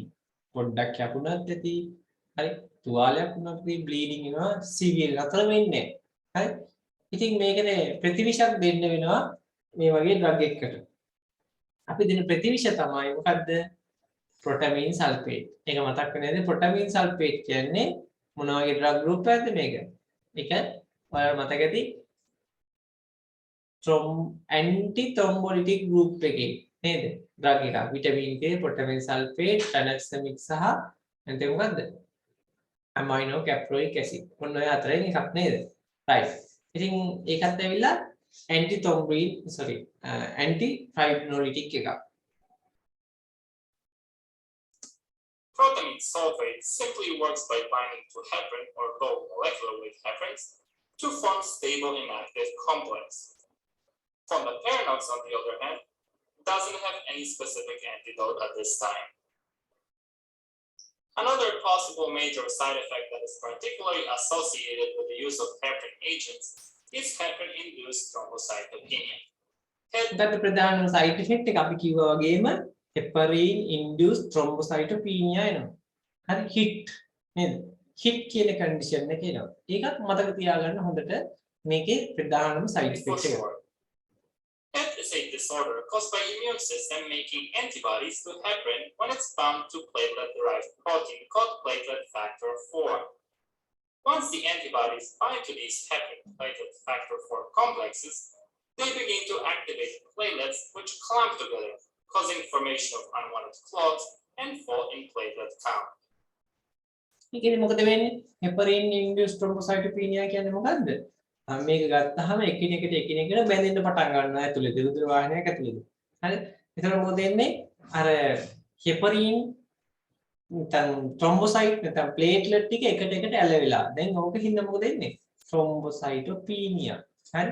ඒ කියන්නේ ලේවල platelet අඩු වෙනවා. ඔන්න ඔය condition එක එනවා. Right. Now, let's move on to another group of anticoagulants, that is direct inhibitors of factor 10A. Agents that belong to this group are apixaban and rivaroxaban. Right. අපි දැන් යනවා මොනවාද direct inhibitors වලට. මොකද්ද?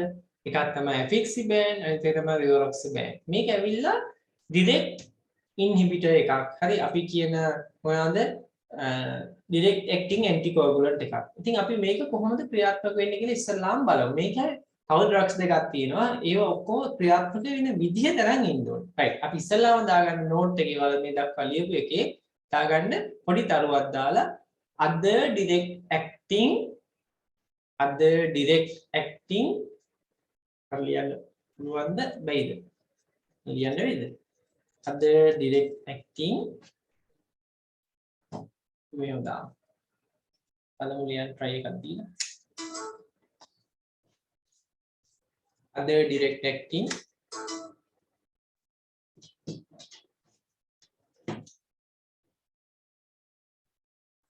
The mechanism of action of these drugs is very right.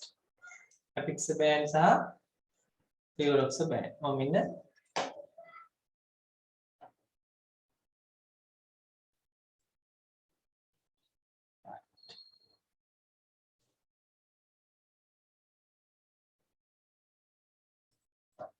එහෙම දාන්න. හරි. දැන් දාන්න other direct acting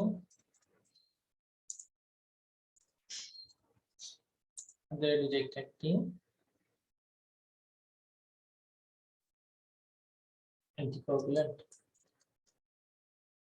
හරි.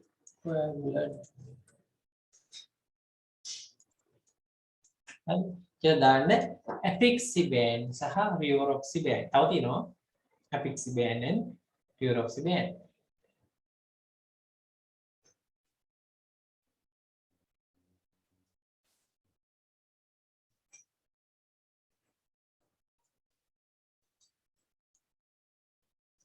නේද? right.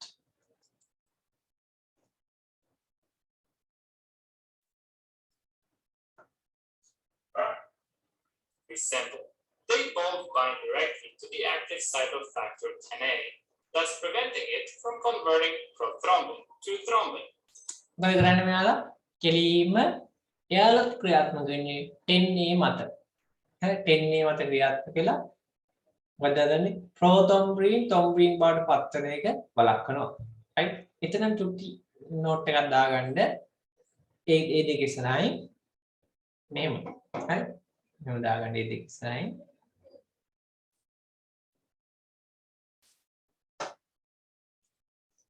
directly act on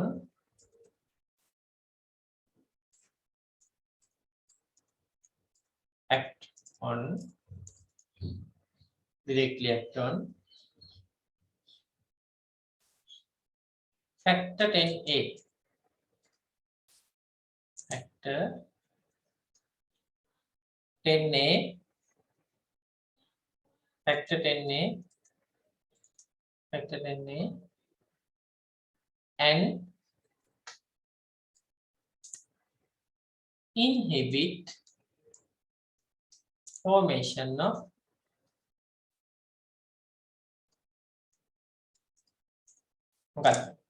inhibit formation of thrombin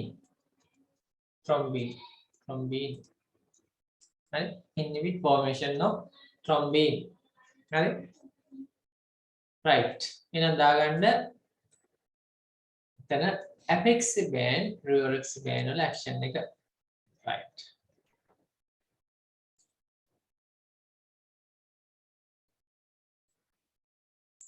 The biggest advantage of these agents over the other anticoagulants that we discussed is that they are available in oral formulation. Unfortunately, bleeding is still a major risk. Specific antidote is currently not available. right ඊළඟට අපිට තියෙන ප්‍රශ්නේ තමයි මොකද්ද මේකෙම තියෙනවා තව direct acting oral formulation හරි directly act කරන oral drugs තියෙනවා අපි ඒව මොනවද කියලාත් බලමු හරි Now, let's move on to the next group of anticoagulants, that is direct thrombin inhibitors. Now, depending on how they interact with the thrombin molecule, agents in this group can be subdivided into two classes. First, we have univalent direct thrombin inhibitors, which bind. හරි ඊට පස්සේ අපි එනවා thrombin වලට. ඒ කියන්නේ thrombin විතරක් කෙලින්ම මොනවා කරනවද? inhibit කරනවා. එතකොට මොකද වෙන්නේ? fibrinogen වලින් fibrin හැදෙන්නේ නැහැ. හරි thrombin විතරක් කෙලින්ම inhibit කරන ඖෂධ වර්ග දෙකක් තියෙනවා කාණ්ඩ. අපි ඒවා වර්ග කරනවා univalent සහ bivalent කියලා. univalent කියන්නේ මේකේ එක site එක binding site එකක් තියෙනවනේ මේකේ. දැන් thrombin කියන එකේ බැඳෙන්න පුළුවන් site එක තියෙනවා. අපි අනිත් site එක තියෙනවා. ඉතින් මේ site දෙකටම බැඳෙනකොට අපි කියනවා මේකට bivalent කියලා. එක site එකකට විතරක් බැඳෙනකොට අපි කියනවා ඒක univalent කියලා. මහා ලොකු දෙයක් නෙවෙයි. වචනේ පොඩි අදහසක් විතරයි තියෙනවා බලන්න. Only to the active site. Example of drugs that belong to this class are ergotaban and dabigatran. right අපි ඔතන දාගමු මේ විදිහට. මෙයා බැඳෙන්නේ active site එකට විතරක් නම්. මේ drug එක direct acting එකක් active site එකට විතරක් නම්. හරි? ඒක අපි කියනවා univalent කියලා. ඒකේ drugs දෙකක් තියෙනවා. මොකද්ද? ergotaban සහ dabigatran. හරි? right අපි ඒකත් දාගමු එහෙනම් මේ විදිහට. right දාගන්න එහෙම දාමු. හරි?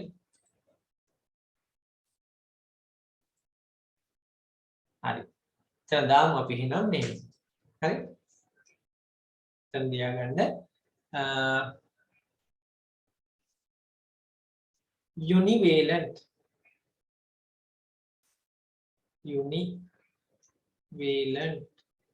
කියලා ලියලා ඒකේ දාන්න මොනවද bind only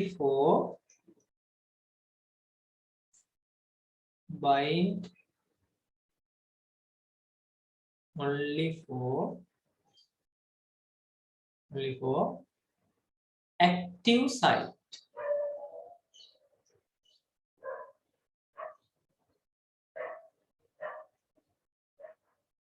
Active site of factor 10a. Sorry, of thrombin. Sorry, of thrombin.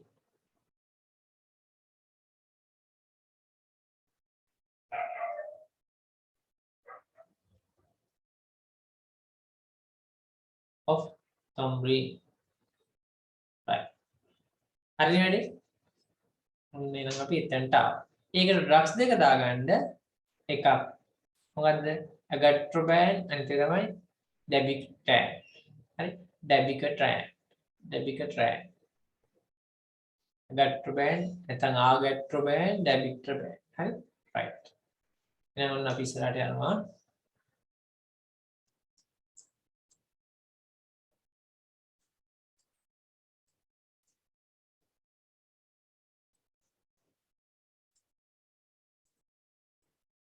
The second class are bivalent direct thrombin inhibitors, which bind to both the active site and the exoside 1, that is fibrinogen binding site. This bivalent binding could right දැන් අපි මොකද කියන්නේ ඊළඟට අපිට හම් වෙනව මොනවද ඊළඟට තියෙනවා අපිට සයිට් දෙකටම එකක් තමයි ඇක්ටිව් සයිට් එක අනිත් එක තමයි එක්සෝ සයිට් එක එක්සෝ සයිට් එකකට බැඳෙනවා ඇක්ටිව් සයිට් එකකට බැඳෙනවා ඒ තැන් දෙකටම බැඳෙද්දී අපි කියන එකට බයිවේලන්ට් කියලා කියනවා හරි බයිවේලන්ට් හරි බයිවේලන්ට් කියද්දී ඇක්ටිව් ඇන්ඩ් එක්සෝ සයිට් කියන දෙකටම බැඳීමක් තමයි වෙන්නේ ඉතින් අපි මේකෙදි බලමු මොනවද ඩ්‍රග්ස් කියලා their high affinity and high specificity for thrombin. Example of drugs that belong to this class are bivalirudin and decirutin. මොනවාද ඩ්‍රග්ස් දෙක bivalirudin සහ decirutin හරි මොකද්ද bivalirudin සහ decirutin right හරි දාගන්න bivalent බලන්න මේක ක්ලියර් නැත්නම් මම ලියන්නම් හරි bivalent හරි bivalent ඊයරදී දාගමු මේක වලට ක්ලියර් නැත්නම් decirutin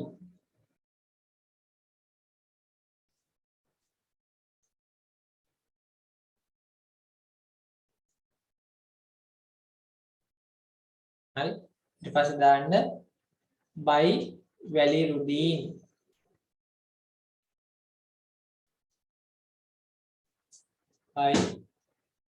bivalirudin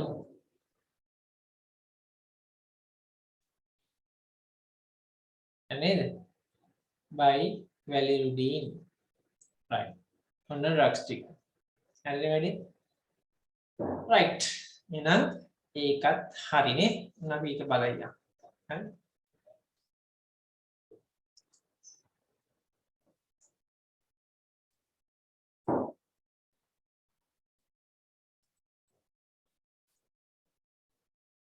Now, one of the biggest advantages of direct thrombin inhibitors over indirect thrombin inhibitors such as heparin is that they don't bind to platelet factor 4, which makes them very useful in treatment of heparin-induced thrombocytopenia.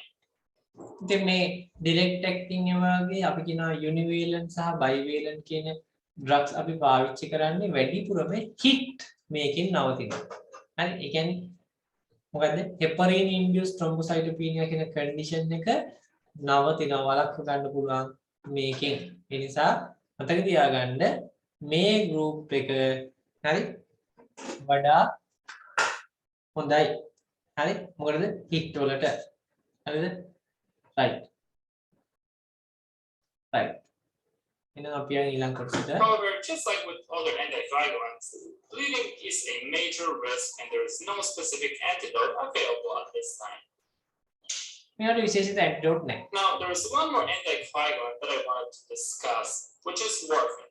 right අපි warfarin කියන එකට යන්නේ ඒක මොකද්ද oral anticoagulant එකකද නැත්නම් indirect acting anticoagulant එකකද යන්නේ අපි ඒක ඊළඟ දවසේ කතා කරමු මේ ගැන නැත්නම් අදම කතා කරලා ඉවරයක් කරමුද right එහෙනම් අපි ඒකත් කතා කරමු කමන්නේ ඕකේ දාගන්න එහෙනම් පොඩි කොටසක් තියෙන අපි ඒකත් දාගමු හරි indirect acting anticoagulant කියලා අපි දාමු මාතෘකාව ඊට පස්සේ ටික කරමු try දාගන්න ටක් ගාලා indirect acting anticoagulant මම මෙතනම මෙතනම ලියන්නම් එතකොට ලේසි වලට හරිනේ මම මෙතන ලියන්න indirect acting anticoagulant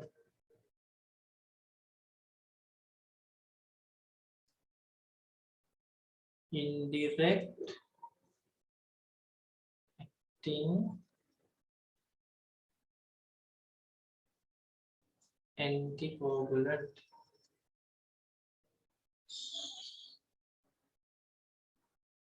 anticoagulant right මේක යටතේ දාගන්න මොන ඩ්‍රග්ස් එක warfarin මෙතන තියෙනවා warfarin කියන ඩ්‍රග් එක හරිද warfarin ඉතින් අපි ඒකේ චුට්ටි නෝට් එකක් ලියලාම පටන් ගමු හරි මේක අයිති වෙන්නේ මොන ගෲප් එකකද coumarin කියලා ඩ්‍රග් ගෲප් එකක් තියෙනවා අපි ඒකට කියනවා coumarin group දාගන්න පළවෙනි තරුව මෙතනින් හරි belongs to coumarin group of the හරි දාමු අපි belongs to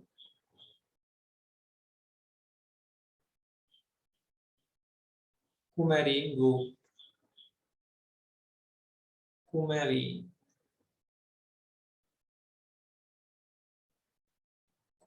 group. coumarin group. හරිද? ඊට පස්සේ දාගන්න ඊළඟ තරුව මේකේ විටමින් K වල විටමින් K competitive inhibitors වලට ව්‍යුහාත්මකව සමානයි. අපි ඒකත් දාගමු උතන. හරි? structurally similar to ව්‍යුහාත්මකව structurally හරි? structurally similar to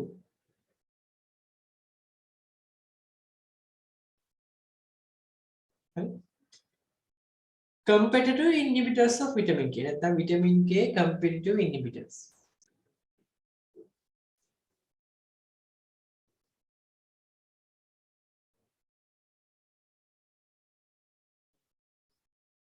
Vitamin K competitive කිය තරංකාරයෝ කියන එක. competitive inhibitors.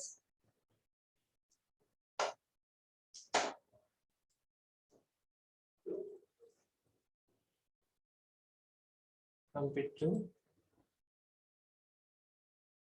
inhibitors.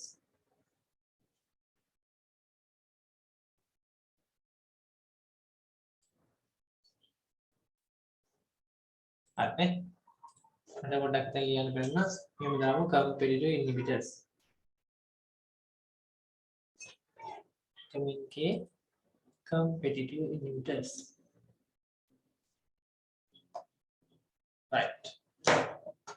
ඊට පස්සේ මේක බලන්න. The oldest anticoagulant that's still on the market, and it has its own unique mechanism of action. Now, in order to understand how warfarin works, it's important to first understand the role of vitamin K in the coagulation cascade. So, vitamin K is required for synthesis of factors 2, 7, 9, and 10. These coagulation factors are biologically inactive until they are carboxylated by vitamin K. right. මොන ඕක දාගන්න ඕනේ අපි විශේෂ දෙයක්. මොකද්ද? මේ warfarin කියන එක බලපාන්නේ කවුරු මතද? 279. හරිද? 279 කියන දෙන්න මත බලපානවා. right. ඒකින් අපි ඒකත් දාගමු effect on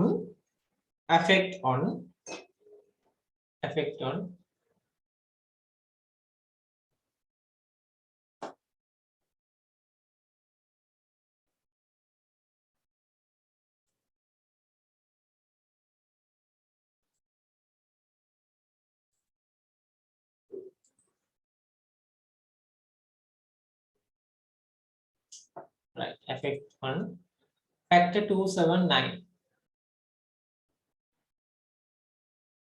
උදාහරණ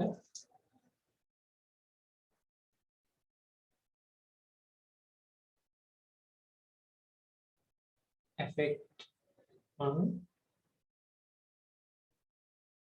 factor 2, 7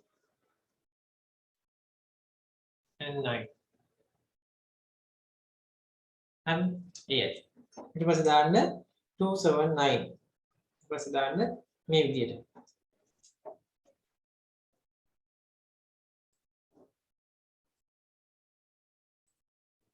This carboxylation reaction proceeds when we have reduced form of vitamin K available. In this reaction, reduced vitamin K is oxidized to the vitamin K epoxide in the presence of oxygen and carbon dioxide, yielding බලන්න මොකද වෙන්නේ? මේක සාමාන්‍යයෙන් කාබෝ මෙතන දෙන මේ vitamin K epoxide කියන එකෙන් මොකද වෙන්නේ? විටමින් K මොකද වෙන්නේ? reduce වෙනවා, ඔක්සිහරණය වෙනවා. ඒ කියන්නේ විටමින් K epoxide බවට පත් වෙනවා. හරි? reductase හමුවේ epoxide බවට පරිවර්තනය වෙනවා. මොක තමයි පළවෙනි කාරණාව. හොඳට බලන්න. carboxylated fully active chlorine factors. In the last step of this reaction, Oxidized vitamin K is recycled back to the reduced form by enzyme called vitamin K epoxide reductase. දැන් මොකද වෙන්නේ? ඉස්සෙල්ලා vitamin K epoxide වලින් මොකද වෙන්නේ? epoxidase වලින් එයා reduce වුණා. vitamin K epoxide බවට පත් වුණා. එයා නැවත convert වෙනවා vitamin K reduce form එක බවට. ඒක කරන්නේ මොකද්ද? epoxide reductase වලින් තමයි මේ වැඩේ කරන්නේ. මොන දැන් නිදහසේ තිබ්බ vitamin K reduce වුණා. reduce වෙච්ච එකේන මොකක්ද epoxide බවට පත් වුණා. epoxide වලින් ආපහු vitamin K reduce form එකට එනවා. ඕක තමයි සරල කතාව දෙක. right. දැන් බලමු ඊළඟට වෙන්නේ. This is where warfarin comes into play as it inhibits this enzyme and thus disrupts its vitamin K dependent synthesis of biologically active clotting factors as well as some other regulatory factors. දැන් මොකද කරන්නේ?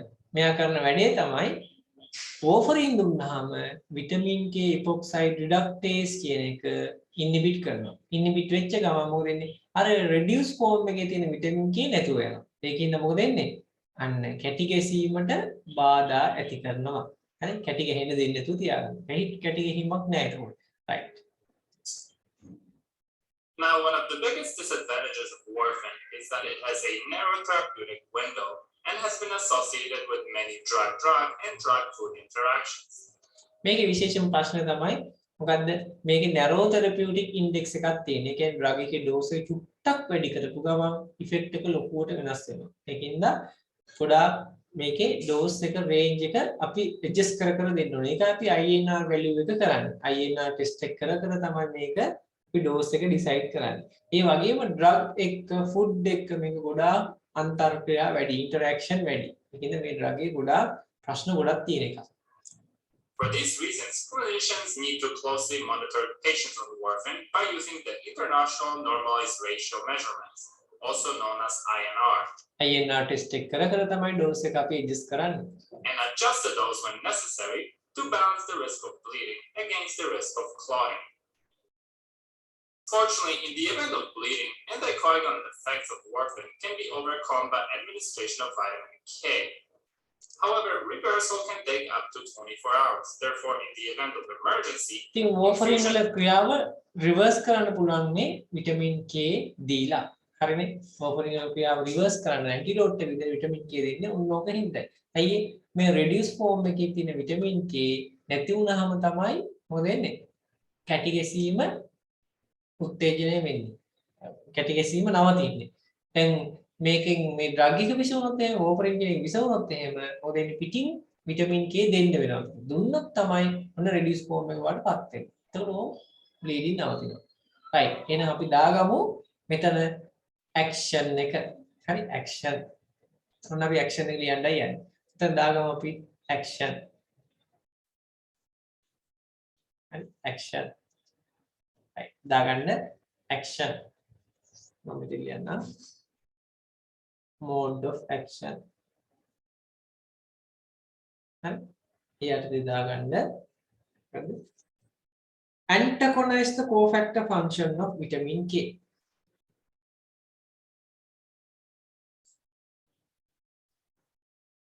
Antagonize නැත්නම් block කරනවා.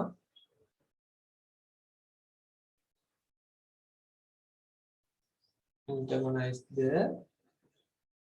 cofactor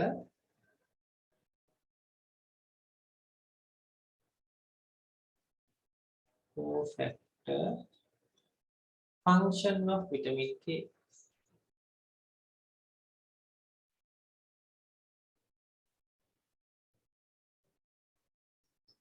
Function of vitamin K.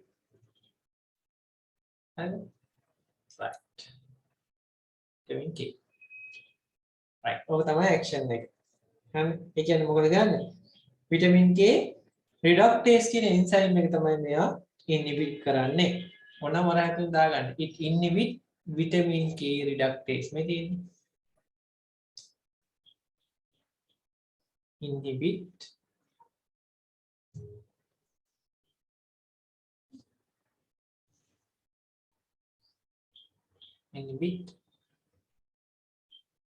vitamin K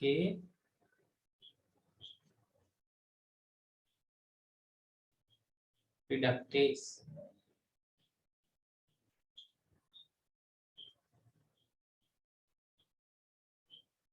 vitamin के reductase inhibit करना, right? Harne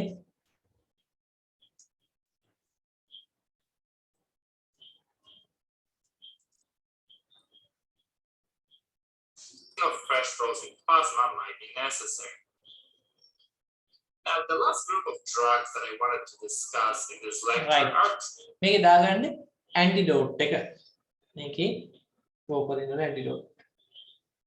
Antidote of warfarin. දාගන්න antidote of warfarin.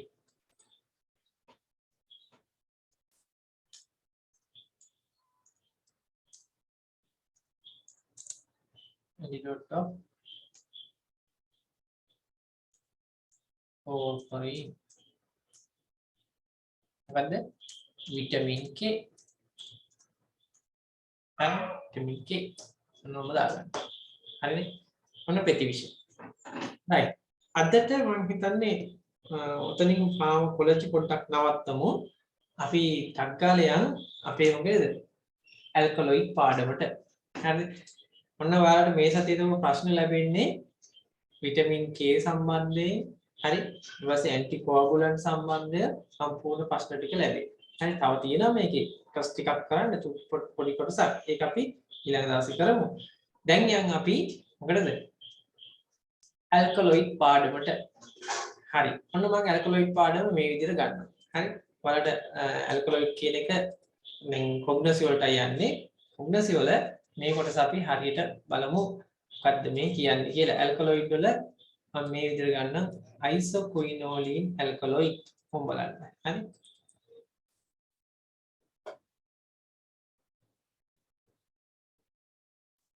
මම හිතන්නේ මේක පේන්ට් ඕනේ.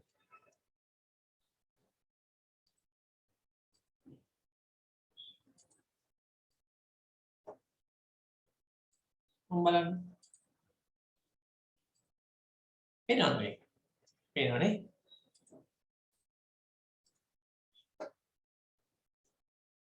පේනවද? දැන් ගිස්සතේ අපි quinoline alkaloid කරා. මේ වෙද්දි indole කරලා තිනවා. හරි. ඊට පස්සේ quinoline propane සහ මොකද? pyridine piperidine කියන group එක කරා. අද කරන්න තියෙන්නේ අපි isoquinoline alkaloid වලට. හරිද? කොහොමද මෙයාලා ක්‍රියාත්මක වෙන්නේ? අන්න ඔය කතාව තමයි අපි අද කරන්න යන්නේ. ඔන්න එහෙනම් අපි isoquinoline alkaloid වලටයි යන්නේ. හරිනේ? right.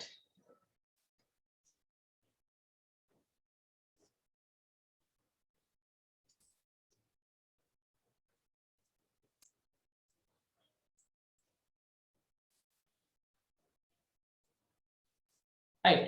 බලන්න isoquinoline alkaloid වලට ප්‍රධාන උදාහරණ කීපයක් තියෙනවා. මොනවද තියෙන්නේ?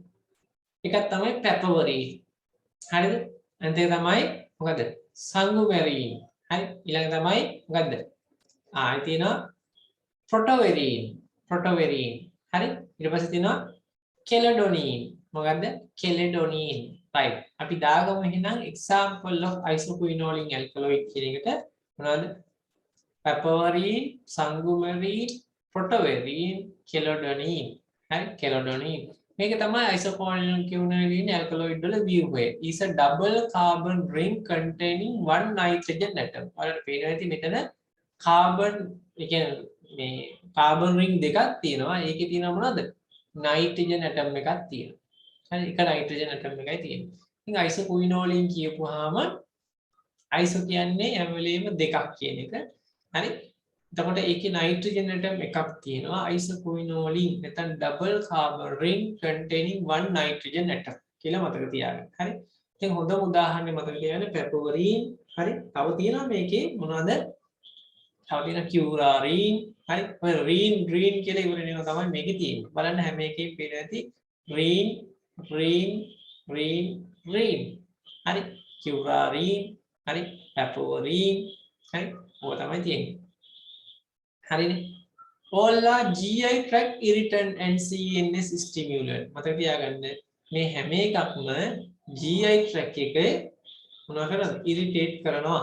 ඒ වගේම central nervous system එක උත්තේජනය කරනවා. හරිනේ? මොනවාද? Ola GI tract irritant. හරි? මොනවාද? GI tract irritant. හරි GI tract irritant. ඒ වගේම CNS එක stimulate කරනවා. මතකද කියන්නේ CNS එක stimulate කරනවා. Right. Isoquinoline alkaloid ගත්තාම are found in varying quantities in the prickly poppy. විශේෂයෙන් poppy plant එකේ තියෙනවා. හරිද? ඊට පස්සේ blood root හරි? ඊට පස්සේ මොනවාද? celandine හරි? poppy plant එකේ තමයි මේක වැඩිපුර දකින්න ලැබෙන්නේ. හරි? poppy plant එකේ. Right. I think many have varying degrees of neurological effect. මේක වැඩිපුරම central nervous system එකේ ස්නායු පද්ධතියට ගොඩාක් බලපෑම් ඇති කරනවා. හරි? ඒ කියන්නේ relaxation, muscle relaxation ඒ වගේම ගන්න. මේකට නිදිමත ඒ කියන්නේ මේ ලෝකේ නොවේ වගේ euphoria ඇති කරනවා. හරිද? එයාට මේ ලෝකයේ පරිසරය ගැන පරිසරය ගැන අවධානය අධ්‍යයනය එයාට මේ දැනුමක් නැහැ. හරි? they also cause vasodilation. රුධිර වාහිනිය ඉහිල් කරන්නත් මෙයා වැදගත් වෙනවා.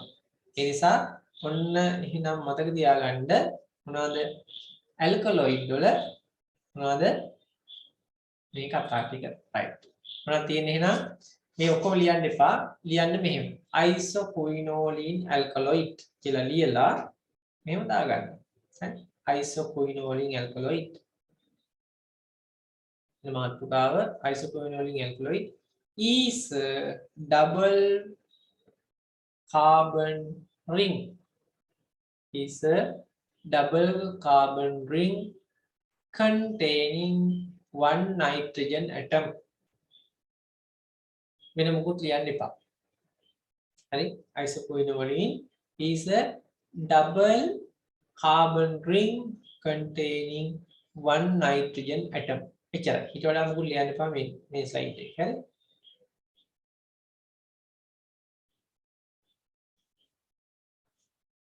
right. දැන් අපි යනවා ඊළඟ එකට. right.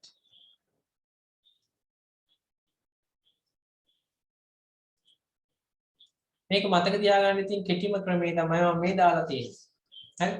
isoquinoline වල තියෙන ඒවා. මේ තියෙන isoquinoline alkaloid කියන්නේ අපි දානවා මොකද්ද? I අකුරෙන්ම අපිට මතක තියාගන්න පුළුවන් මොනවද? Ipecacuanha. Ipecacuanha. හරි? C අකුරෙන් curare. curare.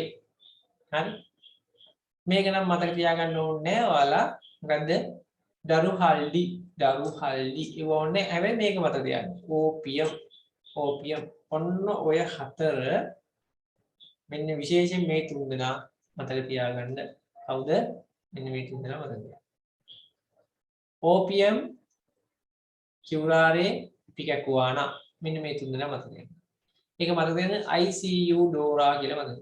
හරි? Dora කියලා ඉස්සර තිබ්බනේ පොඩි ගේම් එකක්. පොඩි කාලේ වල ශ්‍රී ලංකාවේ නැති. හරි ICU Dora. හරි? ඒතකොට මතක තියාගන්න IC කියන්නේ ipecacuanha, C අකුරෙන් curare, හරි? Dora, D අකුරෙන් daruhaldi, O අකුරෙන් opium. නිකම් මතක තියාගන්න ඔය විදිහට. හරි? ICU. isoquinoline. හරිනේ? දාගන්න ඔකක් short note එකට අහුමු. හරි? isoquinoline. right. ඔන්න අපි යනවා ඊළඟ slide එක.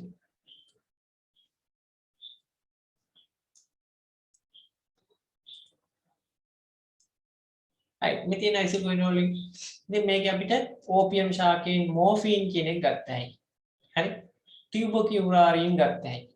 colchicine ගත්ත හැකි. papaverine ගත්ත හැකි. එහෙනම් දාගන්න මේකේ තියෙන drugs වර්ග ටික. හරි? දාගන්න මෙහෙම. හරි? පරිලියා ගන්න ඕනේ මේකේ නා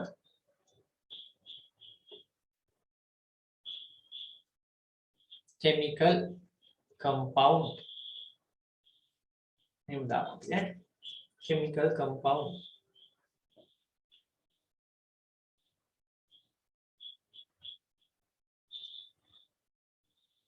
chemical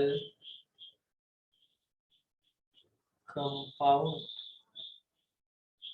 දාගන්න morphine ibupurine colchicine apomorphine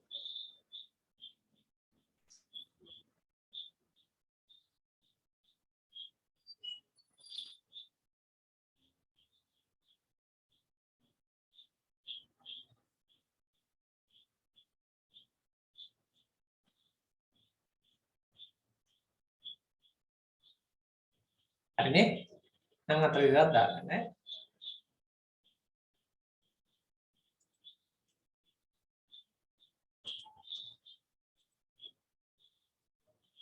right ඔන්න යනවා අපි ඊළඟ එකට මේ opium ගැනයි තියෙන්නේ හරි opium හරි මේ opium බලන්න poppy plant එක කියන්නේ මේකට මේකෙන් බලන්න මේ poppy මේවා එක ගෙඩිය මේකේ කිරි මේ කට් එකක් දාපුවම මේ විදිහට කිරි වැස් වෙනවා මේ වැස් වෙන කිරි තමයි අපි එකතු කරලා මේ විදිහට මොනවද හදන්නේ raw opium හදන්නේ අමු opium නැත්නම් අමු අබින් හදන්නේ මෙහෙමයි හරි right ඔන්න වෙනත් නම් මේකටම තව නම් කියනවා crude opium කියනවා හරි raw opium කියනවා gum opium කියනවා හරිද ඔය විදිහට අපි කියනවා අබින් කියලා කියනවා සිංහලෙන් නේද right එහෙනම් අපි දාගමු synonyms සමාන පද කියන්නේ opium වලට සමාන පද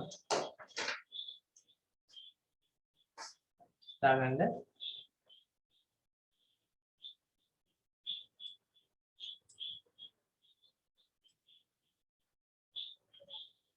nothing synonyms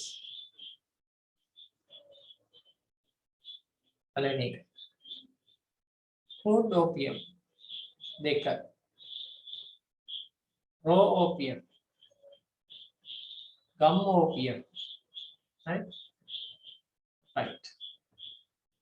කොහෙන්ද ගන්න මේක biological source එක Papaver somniferium කියන plant එක Papaver somniferium කියන plant එක නැත්තම් මේ තියෙන්නේ Papaver somniferium හරි කොහෙන්ද මොනවද මේක ගන්නෙ මේක ගන්න අපි dried milky latex කිරි වගේ තියෙන මේ වැස්සෙන කිරි ටික මේ තියෙන්නේ මේවා වේලලයි ගන්න හරිද පොඩි කට් එකක් දාන්න incision එකක් දානවා from the unripe capsule හරි ඒක අපි එතන highlight කරලා දාගන්න unripe capsule of Papaver somniferium opium කියලා ලියාගන්න unripe capsule of Papaver somniferium family එක මොකද්ද family එක ඇවිල්ලා Papaveraceae මේක clear නැද්ද බලන්න පැහැදිලි නැද්ද එන එකක් පේන්නේ හරි මම මෙතන ලියන family එක Papaveraceae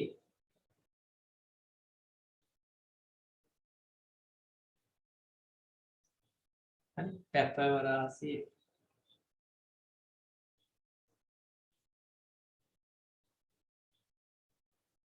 Papaveraceae family එක මොනවද ලියන්න ඕනේ සමාන පද ලියන්න crude opium raw opium gum opium හරිද ඊට පස්සේ දාගන්න biological source එක Papaver somniferium ඒක දාන්න unripe capsule of Papaver somniferium ඒකෙන් ගන්න එක ඉස්සර ලියාගන්න dried milky latex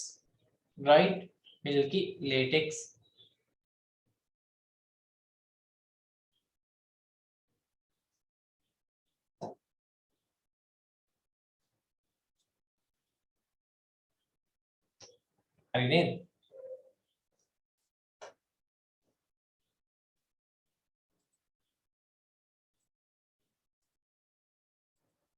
right අපි ඊළඟ එකට යමු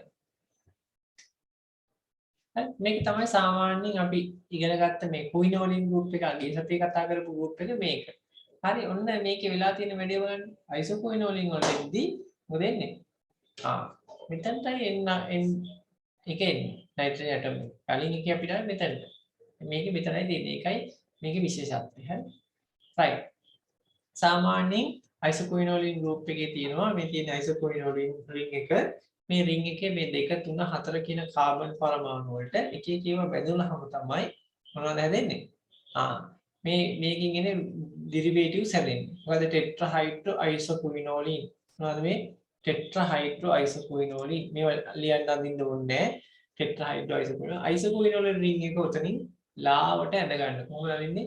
මේ බලන්න මෙතනින් බෙන්සීන් වලේ තියෙනවා. මෙතනින් තියෙනවා 1 2 3 4 කියලා නම් කළා.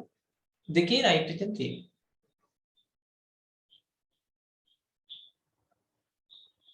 හරි. එතකොට ඒකෙන් දෙන ටෙට්‍රාහයිඩ්‍රෝ අයිසෝකුයිනෝලින්. හරිද? ඊට පස්සේ බෙන්සයිල් ටෙට්‍රාහයිඩ්‍රෝ අයිසෝකුයිනෝලින්. ඔන්න එනවා එකට මොකද්ද? එනවා බෙන්සීන් කාණ්ඩයක් එනවා. බෙන්සයිල් අයිසෝකුයිනෝලින්. ටෙට්‍රාහයිඩ්‍රෝ අයිසෝකුයිනෝලින් බෙන්සයිල් ටෙට්‍රාහයිඩ්‍රෝ අයිසෝකුයිනෝලින්.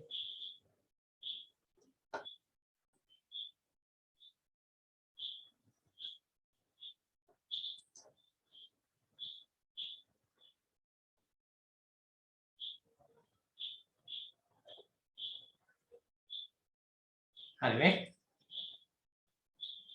right. එන මොකක්ද අදින්න එපා. හරි. මේ තමයි ඉතින් එක එකව හැදෙන විදිහ තයිරෝසින් වලින් හරි ඩෝපමින් කියන සංයෝගය හැදුණා. මේ අයිසෝකුයිනෝලින් ගෲප් එකෙන් තයිරෝසින් වලින් ඩෝපමින් හැදුණා. ඩෝපමින් වලින් හරි මේ විදිහට අපේ බද්ද අයිසෝකුයිනෝලින් ඩ්‍රග් එක හදාගත්ත ගෲප් එක හදාගන්න පුළුවන්. මේ හදන විදිහ වලින් හන්නේ කීපොඩි අවුලක් තියෙනවා නේ. හරි. මේකේ තියෙනවා වර්ග ටික. හරි. මෙච්චර ඒවා වලින් අහන්නේ මෙතිල් එතිල් ඇමීන් වල. හරි. බෙන්සයිල් අයිසෝකුයිනෝලින්. බෙන්සයිල් ටෙට්‍රාහයිඩ්‍රෝ අයිසෝකුයිනෝලින්. මොඩිෆයිඩ් බෙන්සයිල් ටෙට්‍රාහයිඩ්‍රෝ අයිසෝකුයිනෝලින්. ඕම විවිධ වර්ගයේ නම් තියෙනවා. ඕක අහන්නේ වලකින්. හරි. අපි ඉතින් මේකෙන් යන් අපි ඊළඟ ඩ්‍රග් එක අපිට මේ ගෲප් එකේම හම්බ වෙනවා පැපවරින් කියන ඩ්‍රග් එක. පැපවරින්. හරි පැපවරින් කියන එක හම්බ වෙනවා. ඊට පස්සේ කියුබකියුරාරින් කියන එක හම්බ වෙනවා. හරි කියුබකියුරාරින්. ඊට පස්සේ අපිට හම්බ වෙනවා විවිධ මේ මෝෆින්, ඒ කියන්නේ ඩයිහයිඩ්‍රෝ මෝෆින් ඔය වගේ ඒවා හම්බ වෙනවා. අපි මතක තියාගන්නත් එක්ක ලේසියෙත් අපි දාමු මෙහෙම. නම් ටික විතරක් ලියාගමු. මේකෙන් හම්බ වෙන ඒවා ආය මොනවද හම්බෙන්නේ අපිට? ගෲප් 4 දාම මට පොඩ්ඩක් මේක දෙන්න මෙතන පොඩි අවුලක් තියෙනවා. හරි. ටක් පොඩි කරන්න වෙනවා ඔයාලට පේන්නේ.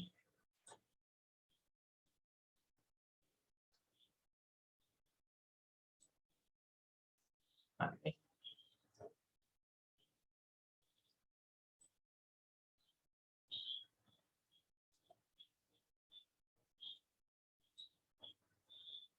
හරි. මම හිතන්නේ දැන් පේනේ ඔයාලට. හරි. අපි යමු මේකෙන්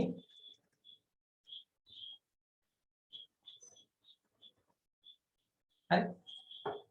alkaloids හරි. මේක දාගන්න alkaloid derived from tyrosine කියලා දාලා හරි. විවිධාකාර alkaloid වර්ග තමයි මේ තියෙන්නේ. හරි. ඕකෙන් දාගන්න පළවෙනි එක. මොකක්ද පළවෙනි alkaloid? මේකේ alkaloid ටික අපි දාගමු. මේ විදිහට දාන්න phenyl මේව දාන්න alkaloid derived from tyrosine.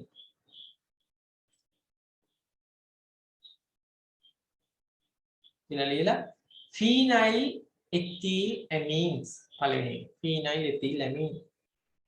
දෙවෙනි එක. benzyl isoquinoline.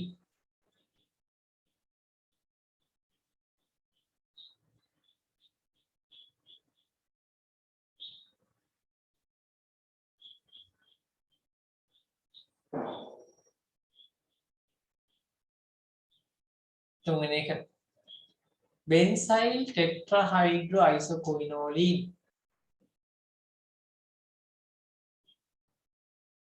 benzyl tetrahydro isoquinoline.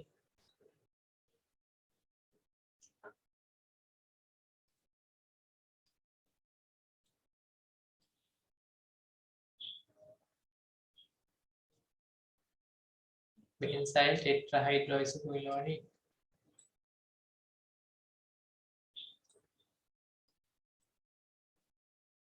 First time modified benzyl tetrahydroisoquinoline.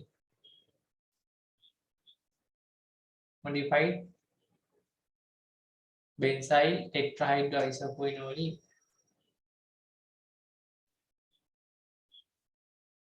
Terpenoid tetrahydroisoquinoline.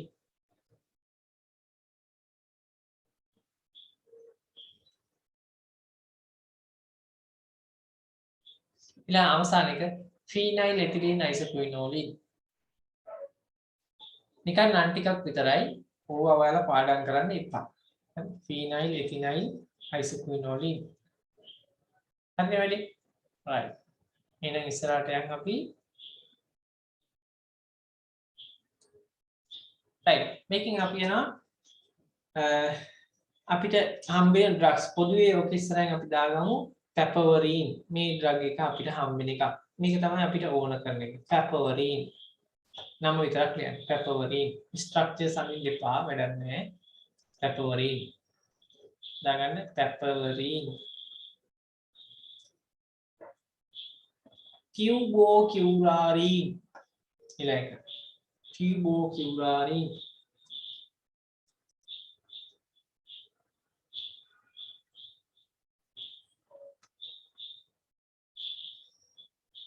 ඊළඟ එක.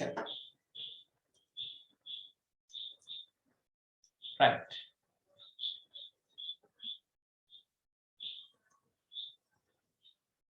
right. like that morphine, codeine. Morphine, codeine.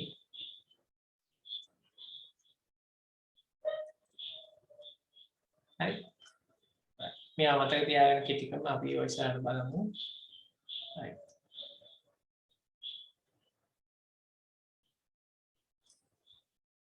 හරි මේ තමයි morphine ගැන විස්තරේ. කොහොමද ගන්න කියලා තියෙන්නේ. right. morphine තියෙන ආකාර ගොඩාක් තියෙනවා. morphine, codeine, neophene ඔහොම විතර තියෙනවා. right. ඊළඟ emetine and cephalin. cephalin. අන්තිම දෙක emetine and cephalin. මේ group එකේ තියෙන drugs ටික ඔය morphine, heparin, emetine, cephalin, curarine හරි ඔකට. emetine and cephalin. වෙන මොකද ලියන්න එපා.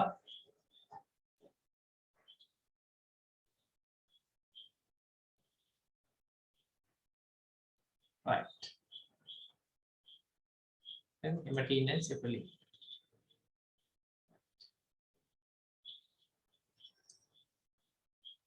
ඊට පස්සේ දාන්න colchicine. colchicine මෙතන colchicine.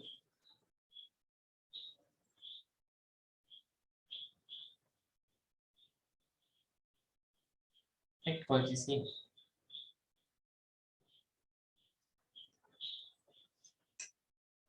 right.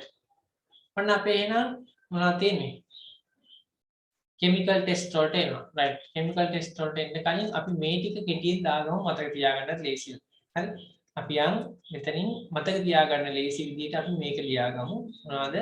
morphine ගැන කොහොමද මතක තියාගන්න ලේසි? මේ විදිහට. right. දාගන්න morphine කියන්නේ opium plant එක ගැන. opium.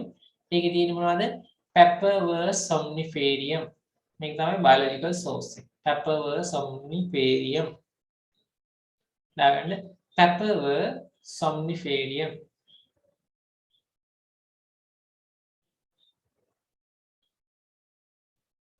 ඒක දාගන්න family එක Papaveraceae. කෙටි ක්‍රමත් කියලා දෙන්න මේක මතක තියාගන්න.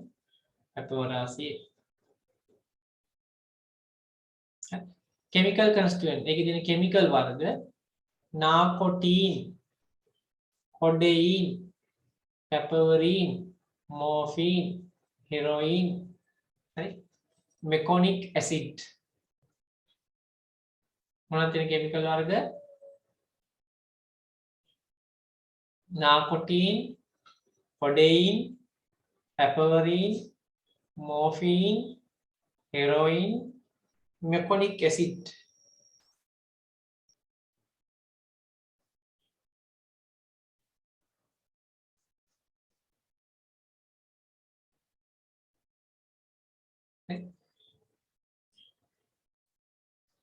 narcotin, codeine, piperine, morphine, හරි heroin, meconic acid. ඉතින් ඔක අමාරුයි මත තියාගන්න ඕනේ. මෙන්න මෙහෙමයි. හරි me and my papa are මොකද කියන්නේ college hero. me and my papa are college hero. ඉතින් ඒකේ පුළුවන් අපිට ඔබ සහ මගේ පියා college hero. හරි right විද්‍යාලීය වීරයා. right me කියපුවාම meconic acid. හරි my කියපුවාම morphine m අකුරෙන්. papa කියපුවාම piperine.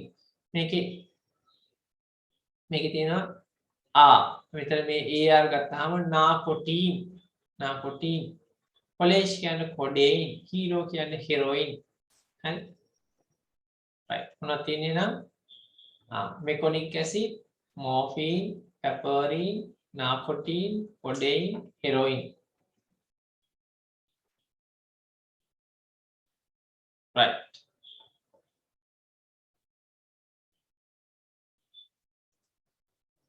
හරිනේ. එහෙනම් අපේ ඒ කොටසේ කෙටි යෙදුම් ටික ඉවරයි. අපි මෙතන ඊළඟ එකේ කෙටි යෙදුම් ටිකක් ගමු. ඉපිකැකුවානා. ඒක ගන්න බයොලොජිකල් සෝස් එක සෙපලිස් ඉපිකැකුවානා. උපෝත යන්නේවා මේ ටික විතරක් ලියන්න. සෙපලිස් ඉපිකැකුවානා.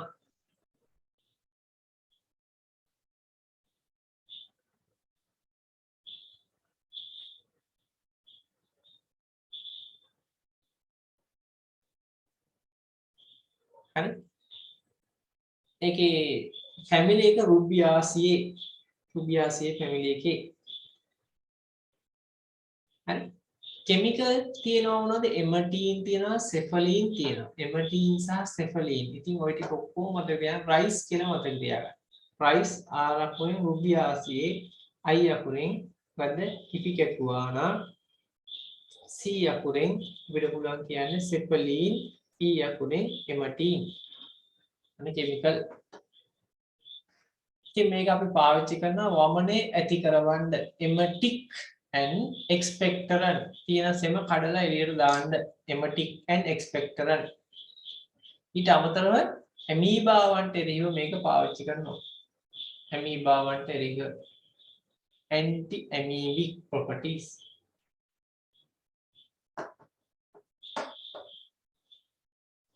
හරි ලියාගත්තා නේද මොනවද එහෙනම් රයිස් රුබියාසියේ ඉපිකැකුවානා සෙපලිස් ඉපිකැකුවානා සෙපලින් සහ එමටින් තමයි තියෙන්නේ හරි right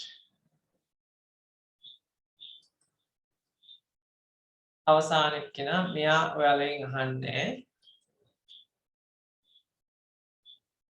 right හරි ඔය ටික තමයි මේ ගෲප් එකේ අපිට කතා කරන්න තියෙන්නේ එහෙනම් හොඳට මතක තියාගන්න අයිසෝකුයිනෝලින් ඇල්කලොයිඩ් වල අපිට තියෙනවා වර්ග විශේෂයෙන් 3ක් මොනවද 3 හරි විශේෂයෙන් තියෙන අපිට ඕපියම් ඇල්කලොයිඩ් සහ ඊපස්සේ ටියුබෝකියුලාරින් විශේෂයෙන් ඊට පස්සේ ඉපිකැකුවානා ඔන්න ඔය ඖෂධ ටික අපි දැන සිටිය යුතුයි හරි මීට අමතරව කොල්චිසින් කියන එකක් තියෙනවා කොල්චිසින් වල විශේෂ දේවල් ටිකක් අපෙන් අහලා නැහැ කොහෙවත් ඒ නිසා කොල්චිසින් ආතරයිටිස් වලට පාවිච්චි කරන ඩ්‍රග් එකක් ඉතින් මේක සරලව නිකන් මතක තියාගන්න ඔය ඩ්‍රග්ස් තුන හරි රයිට් එහෙනම් මම අදට මෙතනින් නවත්තන්නම් ලබන සතියේ අපි ඇන්ටිකෝගුලන්ට් වල ඉතිරි කොටසයි ඇල්කලොයිඩ් වල තව ඉදිරියට පොඩි කොටස් දෙකක් තියෙනවා මේකේ කෙමිකල් ටෙස්ට් ගැන තියෙනවා ඒ කෙමිකල් ටෙස්ට් ගැන අපි ඊළඟ දවසේ කතා කරමු කෙමිකල් ටෙස්ට් ගොඩක් නෑ එච්චර නෑ 4යි තියෙන්නේ ඒ 4 ගැන අපි කතා කරමු හරි රයිට් එහෙනම් අද මම නවත්තන්නම් මේ සතිය වලට පේපර් එකට ලැබෙන්නේ ඔන්න ඔය කොටස තමයි හරිද එහෙනම් මේ ටික හොඳට බලා ගන්න අපි පේපර් එක ඒ විදිහට කරමු හරි එහෙනම් අදට මම නවතිනවා හැමෝටම සුබ සතියක් වේවා ආයුබෝවන්